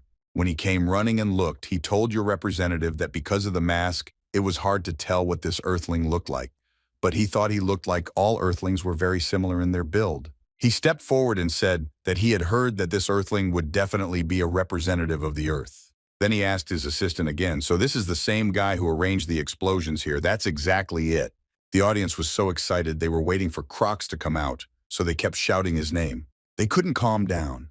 They were waiting for him to finally come out and for this fight to begin. They were shouting Crocs. At that moment, the second fighter who was supposed to participate in this battle came out. He had 3 balls in his hands and he took it step by step. When it became visible, the audience was very surprised because it was not Crocs at all. Although the announcer, when the second fighter came out, said that it was Croc's Jabrick, when the fighter was practically in the arena, then it became clear to everyone that it was not him at all, but no one knew who it was yet. The announcer started to loudly curse at this fighter. He didn't understand who he was to participate in someone else's fight without permission. This guy said that he is a representative of the Pixie civilization, and his name is Twinnis. The Pix civilization represented 1,300th place in the ranking. Mark was also very surprised. Was it really the Pixie civilization, and why did they do that? Why did they change their enemy? The announcer didn't understand what was going on. He asked again, not because he was just curious about who he was. He asked because this guy had interfered with the tournament and he had to bring Crocs with whom he was supposed to be on the same page. This guy answered him that Crocs can't take part in Tambov, and he said that he went out instead of him. The announcer was very upset. He didn't understand what this guy was talking about, and he shouted for him to immediately leave the arena and not take part in this tournament. The spectators were outraged. They didn't understand what had happened to their fighter and didn't consider this guy who entered the arena to be crazy. The announcer and judge of this tournament couldn't stand it, and he shouted for them all to shut up. His scream was so loud that half of the audience went to grow varieties in dry land. After which the judge hit the table with his fist. He wanted to restore order. No one had the right to change the rules without his permission. The judge yelled at the guy that he was a little freak and that he better think carefully about what he was going to say next. This guy looked up at the judge and said, "They better get down to business then." This guy was talking about how he was a fighter who had never been punished, but this earthling who was in front of him was a murderer who had killed an innocent representative of his civilization. The audience did not understand why he was saying this. Could the Earthlings and the Pixie civilization really have entered into battle? It was simply impossible, and it was funny. The guy said that it is, of course, very difficult to believe, but that is exactly how he said it, that everyone knows perfectly well that they are wearing pressure equipment. And this Earthling who stood in front of him, an evil bastard, took advantage of his blindness to kill his fellow man. He asked to give him a chance to take revenge on this bastard. When everyone heard what this guy was talking about, they didn't think that it was true and that it could have happened, but everyone thought that the office on Z Street was really completely destroyed. Mark looked at all this happening and told his leader that this was completely untrue. The girl turned away and said that it was no longer important at all. She believed that common sense told her that such a proposal would never be accepted. The judge of this tournament agreed with this guy and said that he could participate in the fight instead of Crocs. The judge thought that if a warrior who risks his life to avenge his people interferes in someone else's fight, it is much more interesting than broadcasting the matches of these damn bastards without personal motivation and thirst for blood. Lena was simply outraged. She asked them to wait a minute. She did not understand why they did this. Mark tried to stop her, but he did not succeed.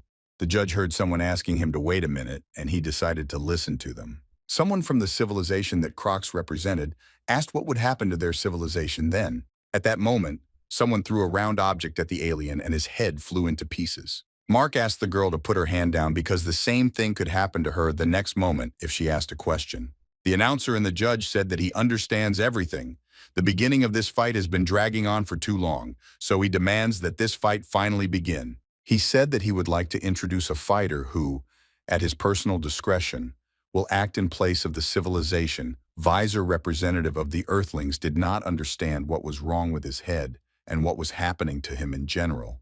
The announcer said that the civilization occupying 1,300th place is the representative of the best mechanical civilization in the universe, the Pixie Fighter Twinkies civilization. And then he added whether this fighter will be able to successfully avenge his people in this life-threatening competition. Thus, this match began. The announcer said that they would now begin the third match of the 8th preliminary round group. The spectators who were sitting and watching this match started shouting that the death of a murderer is the death penalty, that this Earthling should be executed. Commander Claris watched everything that happened in the arena on the big screen. The representatives of the Earthlings who were with him in the same room asked him why he was so calm about this. He looked to the side and saw a girl there who was asking him why he was chilling out here so calmly. She demanded that he file a protest with the Tournament Management Committee right at that moment. The commander did not understand what he had to protest against. The girl tried to explain to him that he should protest against a player who was changed in the middle of the match. This was clearly a violation of the tournament rules. The captain took his cigar, took a few puffs, and then said that he would change after this protest. The girl did not understand what he meant.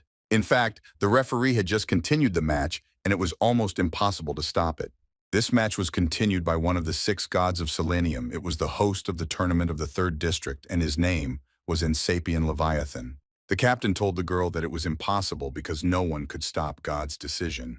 She slammed her hands on the table in despair. She didn't know what else to do. Then she turned around and walked away from that place, but she couldn't give up so easily. She understood perfectly well that the rules of the tournament were not being followed from the very beginning, and if they were doing this, then she decided that she would treat these rules the same way they did. The audience was delighted. They shouted for the killer to be punished. They wanted blood. The representative of the dugout who stood in the ring did not understand what mood the spectator was in. Stones were thrown in his direction. And most importantly, he did not understand what kind of new opponent who was standing in the arena would now enter into battle with him. This was not the same guy he met at the morning briefing, so things didn't go according to the rules. He thought that something must have gone wrong and that his suit had problems too, although he knew that it didn't matter. Marcel, the representative of the Earthlings, understood that despite the fact that something was wrong with his suit, he would still have to engage in battle with the enemy. So he had no choice but to pull himself together and start attacking. After all, in reality, his goal had not changed. He had to win this battle so that his civilization could rise to a higher level. He looked at his opponent and thought that he must destroy the enemy before he destroys him for the sake of humanity. Marcel didn't wait long and attacked his opponent, trying to damage him, but his opponent managed to move to the side. Marcel thought that this guy had good reactions. Then he turned around and said that from now on they would start for real. He had no other choice, and he went on the attack again. He pushed off the ground and rose up to attack his opponent from a high position. Marcel began to attack his opponent from several sides, but his attacks did not achieve their goal. Mark was a little surprised by everything that was happening because he thought it was complete madness, and this guy wasn't joking at all. Grot, when he looked at this battle, he thought that this Earth was not coping much better than he thought. And his brother thought that Twinkies was simply merciless against the constant attacks of the Earthling. The next attack of the Earthling was hyper-interaction. He concentrated all his power into a single fist in order to strike his opponent. A second later, he delivered his blow. No one who was watching this fight expected this. The blow was really powerful. Even Marcel himself rose even higher so that the shockwave would not hit him. Here, the impact was more like a huge explosion with a certain shockwave that blew everything around away. The force of the impact was so great that half the stadium was shattered into pieces, after which the Earthling landed to see what happened. Everyone was waiting to see if this was the end for Twinkie. The captain and his assistants were only hoping for it. At that moment, everyone was watching as Marcel made a gesture that confirmed his victory. The captain looked at Marcel and thought of only one thing, that he had once again accomplished a mission that was impossible. Everything was just like on that day when he first met him. It was during the war that it seemed like they had no chance of survival. The enemy laughed because he had a numerical advantage. He wanted to know where the great general and their government were hiding. The enemy demanded that he simply surrender and leave the moment he learned of the location of their clan. His death was already predetermined. The captain then told another soldier who was with him to listen to him carefully. The captain said he would distract the enemy so he could slip away and report their location to headquarters. The captain then ordered that they must destroy this group of bloodthirsty criminals. The opponents did not know where exactly the captain was, so they listened to every rustle that came from him. Unexpectedly for them, they heard shots. They rushed to the place where these shots were coming from. One of them said that these little rats were hiding right there. Marcel couldn't hold back and fired several bullets from his machine gun upwards. The captain didn't understand what he was doing. Then Marcel said that this is the second mission from him, and then he added that he can destroy these criminals. He is ready to deal with them right away. The captain tried to stop him and tell him not to act like a fool, but it was too late. Marcel had already taken several steps forward. When the criminals saw Marcel, they started shouting that there were government soldiers there, after which Marcel's voice could be heard shouting for them to die. The captain thought, what kind of monster is this guy? He doesn't fall even after a bullet hits him. He still continues his fight. After a few seconds, Marcel returned. He had one of the hostages in his arms. He wanted to prove to the captain that he could handle it himself. After which Marcel said that maybe in order to complete the task, they should return to headquarters together. Unexpectedly for everyone, when the smoke began to develop, a silhouette appeared. Could it really be Marseille's enemy? Yes, that's exactly it, and it was Twixen, so the match wasn't over yet, and Marcel rejoiced too early. This guy was actually injured his concussion. The guy just stands there and doesn't move, but he's actually alive. Marcel thought he was a little surprised because this guy has good stamina if he can still stand in this case. What happened next? No one could even expect. Marcel felt some pain on his left side. When he turned his head, he saw his hand fly to the side. He did not understand when this happened and what it was. The captain was also very upset by everything that was happening before his eyes. He certainly did not expect such a turn of events. The announcer said that in one moment Marcel's left arm was torn off. For this, his opponent only had to raise one finger. Marcel was bleeding. He was not as confident as a few minutes ago. There was only one thought in his head. How could this happen? After all, he was wearing a suit, one of the new developments that was supposed to protect him. Marcel's opponent told him, doesn't he understand, and is still surprised by something? Hasn't he seen this trick fight with his children? Marcel didn't understand what was happening and what he was talking about because he certainly didn't know any of his children and didn't fight with anyone. At that moment, everyone could see how the enemy struck and tried with all his might to finish him off at Marseille. Marcel couldn't stay on his feet and started falling backwards. It seemed like he wouldn't be able to get up again. Twinkies, after this blow, asked if this guy really killed Pika. He had deep doubts. So he asked his assistant Flock to check on this guy who was lying on the ground.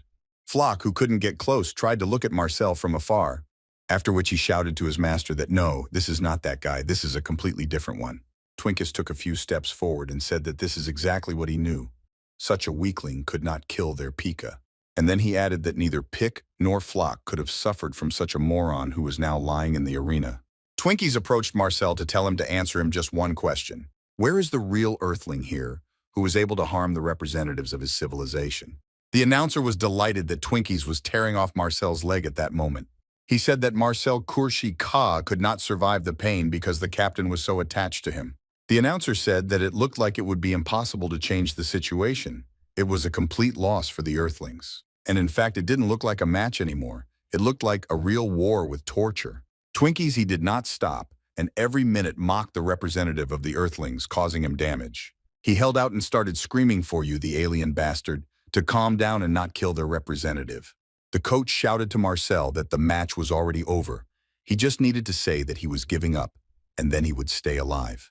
Marcel didn't understand what the coach wanted from him and what he meant by that, why he had to give up despite the fact that he was bleeding. Marcel answered him that this was a mission on which the lives of 1 billion people depended, and he could not just give up. Despite the pain he was experiencing, he was not going to give up, and his opponent was inflicting more and more damage on the representative of the Earthlings. Moreover, he didn't need any special strength for this. His minimal capabilities were enough. With just one of his fingers, he could lift it up and then hit the ground with all his might to damage it even more. Despite all the pain that Marcel was experiencing, he tried to strike his opponent. But then the announcer said that Marcel's last powerful blow was blocked, and everyone understood that he couldn't do anything. Then he said that it looks like this is the end of the Earthlings' path. You were there in the tournament, they were in the lowest place, and they still remain. Lena was simply outraged after these words. She did not understand why he was saying that. She didn't agree with what everyone said, that their way was over. At that moment, she threw something towards the arena. The security of this doja tournament blocked her, but the girl screamed that everything was just beginning. She was told that her behavior was wrong and that she was throwing garbage at someone else's stadium. She needed to clean it up as soon as possible. Lena screamed at Marcel with all her might that he had really held up well, and now she needed to entrust her mission to this guy she had thrown into the arena. Flock shouted to his prince that the very same guy had appeared in the arena. He was the one who killed Mr. Peak. Twinkies looked to the side. Was his subordinate really talking about the trash that just flew in? Jin Wall was thinking about only one thing, how his head hurt, and his opponent didn't understand what was happening. He looked at this guy because he just didn't show any signs of life and already stood up. Jin Wall thought about her headache and about that bastard who he would definitely kill the next time he saw him. Opening his eyes, the first thing he thought about was where he was. He needed to assess the whole situation. The first thing that caught his eye was an Earthling who couldn't stand up. The announcer said that Marseille was finally on its knees, and the situation was hopeless. There was no more chance for a counterattack. Grot, watching everything that was happening, said that it was all predictable. Although he still hoped for a different outcome of events, the forces were too unequal. Mark didn't understand where the team leader had gone. He decided to call her. It looked like they had been thrown out of this tournament. The representative who called him told him to come over immediately. It was all very sudden. Mark said that he was already on his way. He didn't understand why they were scolding him so loudly. He immediately got up and ran. He needed to meet his team leader as quickly as possible. The young man looked around. He needed to determine where the gate number 5 was. When he came closer, he realized that it was somewhere here. At that moment, he heard someone's voice that he needed to release the patient. The alien shouted that further resistance would only lead to violence, but despite all this, she ran and held on as if on her shoulders.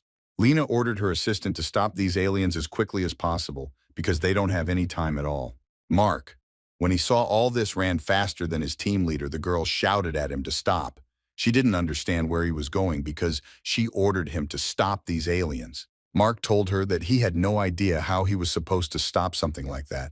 He asked her what she was doing. She looked like a crazy woman. The girl turned around, looked at him, and said that she gives hope to the Earthlings to win this tournament.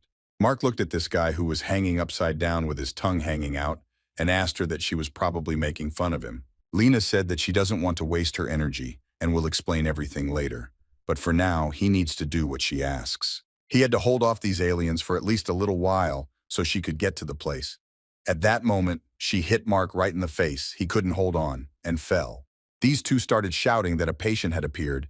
They didn't grab Mark. He didn't want them to take him and shouted for them to let him go and not grab him. The girl shouted to him that she would never forget him. Flock, after not recognizing Marcel, stood and wondered where those Earthlings who had harmed them had gone. At that moment, Lena ran right in front of him. She was carrying on her shoulders the same guy with whom he had already dealt. The security told her to stop, and this was the last warning. The girl moved at high speed. Flock at that moment recognized the guy hanging on her shoulders as the same offender. The announcer at that moment was saying that it looked like this was the end of the Earthlings' path in the tournament. But Lena didn't think so. She threw the guy right into the arena to continue this competition. She shouted to the judge and the announcer that they should not even dream that the land would not surrender so easily. This time it was detained. They reported that the conquest was successful. The announcer and judge of this tournament looked at the arena, and he had only one question. What is he doing, and what did she throw into the arena? After which, he ordered everyone to calm down and said to collect the trash that this woman threw into the arena immediately. Lena understood that they wouldn't be able to do this because they didn't understand what kind of trash she had thrown into the arena. She tried to tell them that this trash single-handedly defeated 2 adult representatives of the Pixie civilization, and this is the one who fought on equal terms with the judge of the 3rd District with Vitus. This is the representative of the Earth. His name is Jin Wall, and he is a crazy demon. Pan on when the video of everything that happens in the arena, he finally realized that he waited for this moment. It was the case because of which he watched this battle. When the viewers heard everything she said, many of them thought that it was definitely a lie and that it couldn't be. But some thought that it was clear that there had been explosions on the street quite recently. Maybe it was true. The girl demanded that they accept the substitution of the opposing player in order to take revenge. Then she brought them the real target in place so that the judge of this one, who is Nira, and the owner of this tournament had to approve this replacement. Everyone was shocked because the way she addressed the owner of this tournament was very bold. The host of this tournament thought that this was pretty good for an Earthling. If he was really that strong, then why wouldn't he join the fight? But it was already too late, he thought, and the match was over, despite everything the owner of this tournament said, that they cannot restart a match that is already over. At that moment, Marcel started shouting that he wasn't there yet. He shouted that he was Marcel, and he hadn't lost this match. Everyone looked at him. They were surprised that he was actually still alive and could speak. Only after these words did the host of this tournament agree with their proposal and said that he would allow the players to be replaced. The captain took another drag on his cigar and appreciated Marcel's good work. Lena licked the ground. She understood that she had done a lot and thought that this was enough. With this, the future of the Earth. The guards picked her up, ordered her to shut up, and told her that she had to go with them. The guards explained to the girl that she would make her fool pay for this commotion. Twinkies looked at this guy who flew in and did not understand whether he really destroyed 2 adult pixies. This guy lying on the ground seemed like he was about to die. He was of no use, and so the representative of the Pixie civilization thought that he had already won. He came closer to him. He wanted to clarify whether he was alive or not because he was lying and not moving. When he came closer, the young man's eyes lit up bright red at that moment. Twinkies had never seen anything like this before, so he stopped. He didn't understand what to do next. Jin Wall raised his head and cursed very loudly. His head hurt like never before. His opponent was surprised because right before his eyes, this guy had completely recovered. Jin Wall looked from side to side. He wanted to understand where he was. The announcer began to talk about how this trash, that is, he meant the representative of the Earthlings named Jin Wall, was restored and resurrected. The host of this tournament thought that this guy has pretty good regeneration abilities. This match might be more fun than he even thought. Jin Wall. When he looked around, he realized that it had been very noisy here just recently now. He needed to figure out where he had ended up. Turning to the other side, he saw his opponent, who told him that he had been looking for him for a long time, and who declared that he would finally be able to avenge his compatriots who died at his hands. The guy looked at his opponent and thought that he had the same aura as those he saw during the day. He didn't care about weaklings like him. The announcer said that this is a completely incomprehensible situation because the representative of the Earthlings, a fighter who was just supposed to enter the battle, suddenly turns his back on his opponent and leaves the stadium. The guy thought that he needed to urgently find the girl Lena and demand an explanation from her of what all this meant. At that moment, when he was almost gone, he felt someone grab his hand.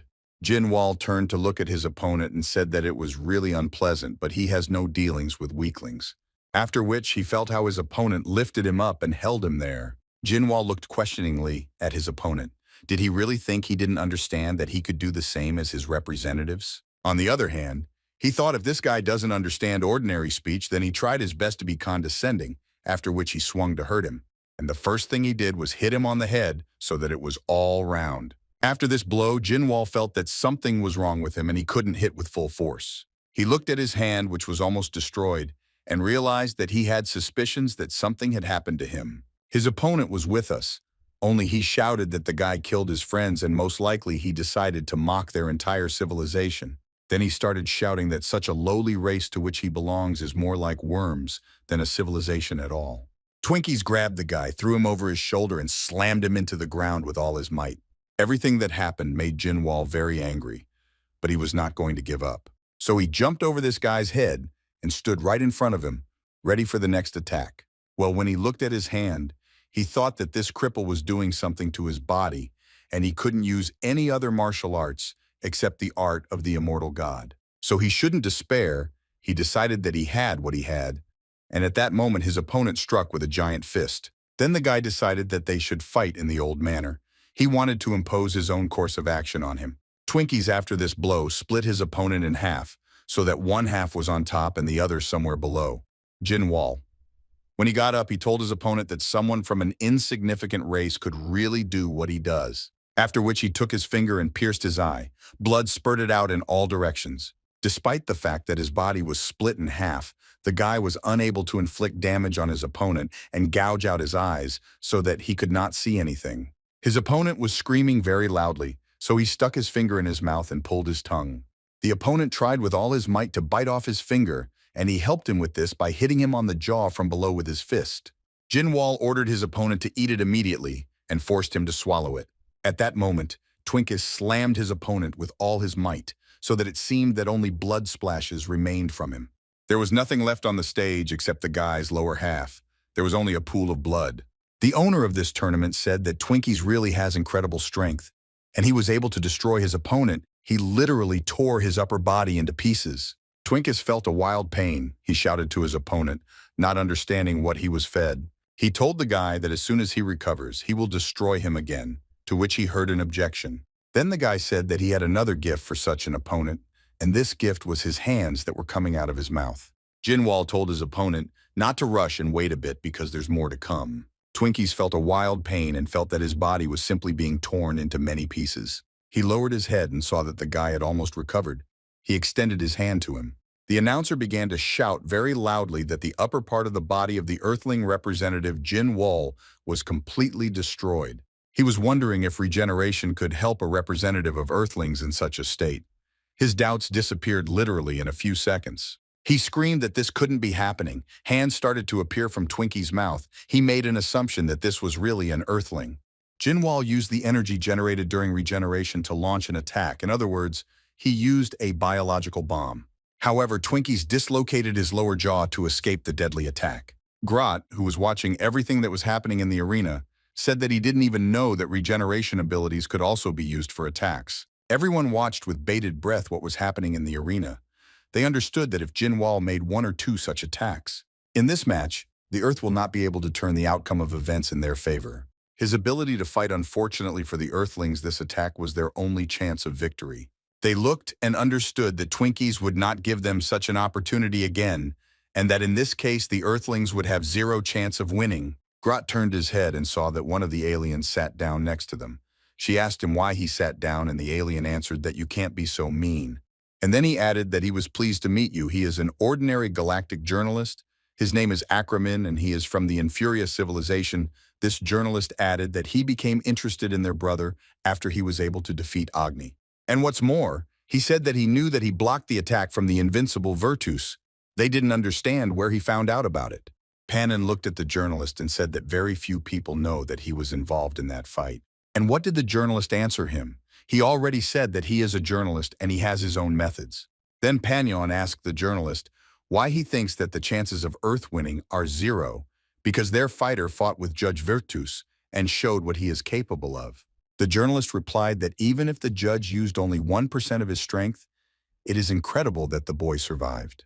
Well, in fact, he believes that all this happened only because he has the ability to regenerate, and a monster who barely managed to survive is not fit to hold a candle to a proud warrior. Well, even if we consider that he was able to survive the battle against the judge, then his abilities are equal to at least a third-level civilization. The journalist didn't know what to say in response. He moved his gaze to the arena where important events were taking place. After thinking for a bit, the journalist said that just because of one victory, one should not underestimate representatives of a higher-level civilization. And one cannot underestimate the centuries of experience of a civilization occupying 1,300th place in the universe. It was at this moment that Jin Wall pushed off to attack his opponent in the arena. Twinkies couldn't give such an opportunity and defeat himself, so he also began to attack the Earthling. He threw at him several fiery objects that were in his hand. The journalist, who was watching and not understanding what had happened and how such a huge thing had suddenly appeared on the arena, said that it was really unexpected and that it had most likely been there from the very beginning. After thinking for a bit, they decided that if this thing was from the very beginning, then it was those same little balls that Twinkies held in his hands. Most aliens underestimate metal manipulation. I consider it simple metal telekinesis. But Twinkies can control metal at the molecular level, compressing objects to the size that fits in a pocket. And then, unexpectedly for the enemy, he can take this object out of his pocket and turn it into normal size. It was clear that with the amount of metal that Twinkies had, it was difficult to win this fight. He took metal objects out of his pockets and threw them towards his opponent. Despite the fact that the Earthling tried to somehow stop these attacks or block them, now it was clear to everyone that this Earthling who was in the arena had found himself in the most favorable situation, and he will fight with the largest warship in the universe. At that moment, he was hit. Blood spurted in all directions. Grot was indignant. He didn't understand. Did this pixie really have such power and he hit it? Did he really mock them? The journalist answered him, "Save the first-level civilizations, it might seem that way to them." Grot turned his head and looked at the journalist. He didn't understand what first-level positions meant. Did he really underestimate them that much? The journalist felt that he had made a mistake, so he began to justify himself and said that he had not tried to insult them and asked them not to be offended by him, because absolutely all civilizations participate in the tournament that is taking place. All civilizations watch it too. In other words, this tournament is held once every 100 years, where you can demonstrate technologies and features of civilization. In this case, on this stage, they reveal all their cards against ordinary Earthlings. This was surprising, if we say in other words, then in essence it meant that even if they win, they still will not lose. Moreover, the metal that the Twinies use is the material that is the heart of the Pixie civilization. The journalist said that he thinks that using this material against a first-level civilization is considered humiliating. All the wonderful knowledge that the Pixie civilization is the best blacksmiths in the entire universe. From the very moment of birth, babies on this planet contain hundreds of grams of metal in their bodies. After reaching 6 months of age, the metal is concentrated and eliminated from the body through a process called ejection. The metal that has been eliminated from the body through this process is known as soul metal. Although it is a low-strength metal with a small scope of use, each representative of the Pixie planet considers it a part of themselves and something like a guardian. However, a few years ago, a galactic alliance arrived on this planet, and after that, everything changed. The meaning of the tradition of throwing out has changed greatly, and people have started to treat it completely differently. At that moment, their peace-loving Pixie civilization, which always avoided conflicts, was miserably defeated in their very first match after joining the tournament. After this match was shown throughout the universe and was seen by many representatives of different planets, and their peaceful civilization became the object of ridicule and censure, and eventually even its resources were plundered in the name of trade. The king of this civilization, who could no longer see how his people suffer and how they are treated in the universe. He started an experiment that no one would have thought of. He needed to prove that they were still worth something. He forced newborns to be fed metal until they were 6 months old, because the king thought and believed that this accumulated metal in the body would make the metal of the soul stronger. However, in this experiment, almost all the children died because they were unable to tear off the metal, and even the soul metal of the children who barely survived was mostly useless due to the uneven flow into their bodies. However, there was also 1% whose metal was unusually strong, and among such children was the king's favorite prince, Twenice. He was one of that 1%, and he became the owner of common metal, the strongest metal in the universe. The king thought that having such a level of control was worthy of praise. Twinkies replied to his father that this was the result he had achieved during the test. Naturally, he was like that. The king, like any other father, read bedtime stories about their civilization. The king told his son that he would one day become a great warrior and be able to protect the representatives of their kind. After the king's son fell asleep, he hoped that he would understand everything and really protect their civilization. After which he got up and left. He wished his son sweet dreams. In the palace, in the corridor between other warriors, a conversation was heard about how Prince Tankus did not even pass the test. His interlocutor did not understand how this could be. Did the eternal metal not help him?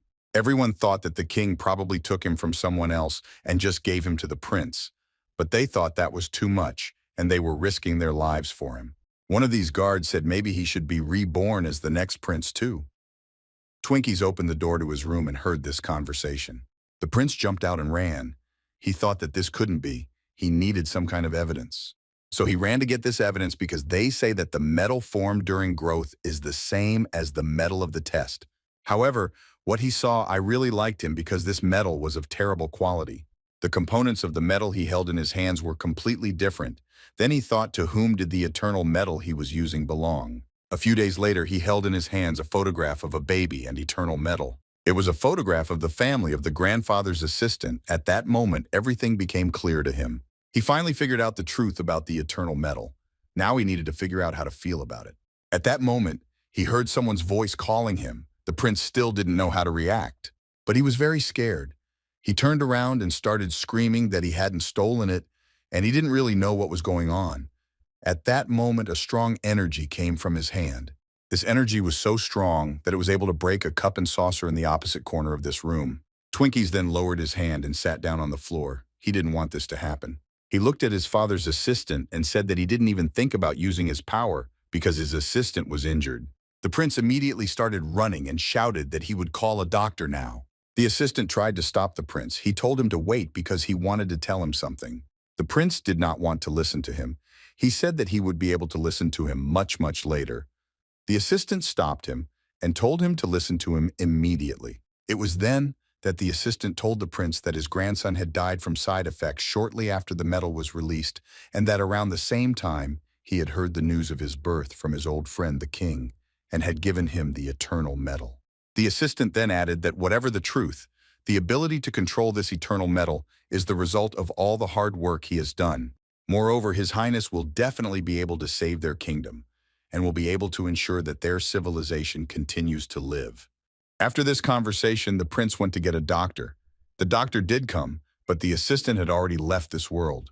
The prince still had in his hands the very same eternal metal that caused all this to happen. It was from that very day that Prince Twinkies swore to himself and his kingdom that with the use of this eternal metal each time, he will do it only for the sake of his civilization, and you will elevate their civilization above any other.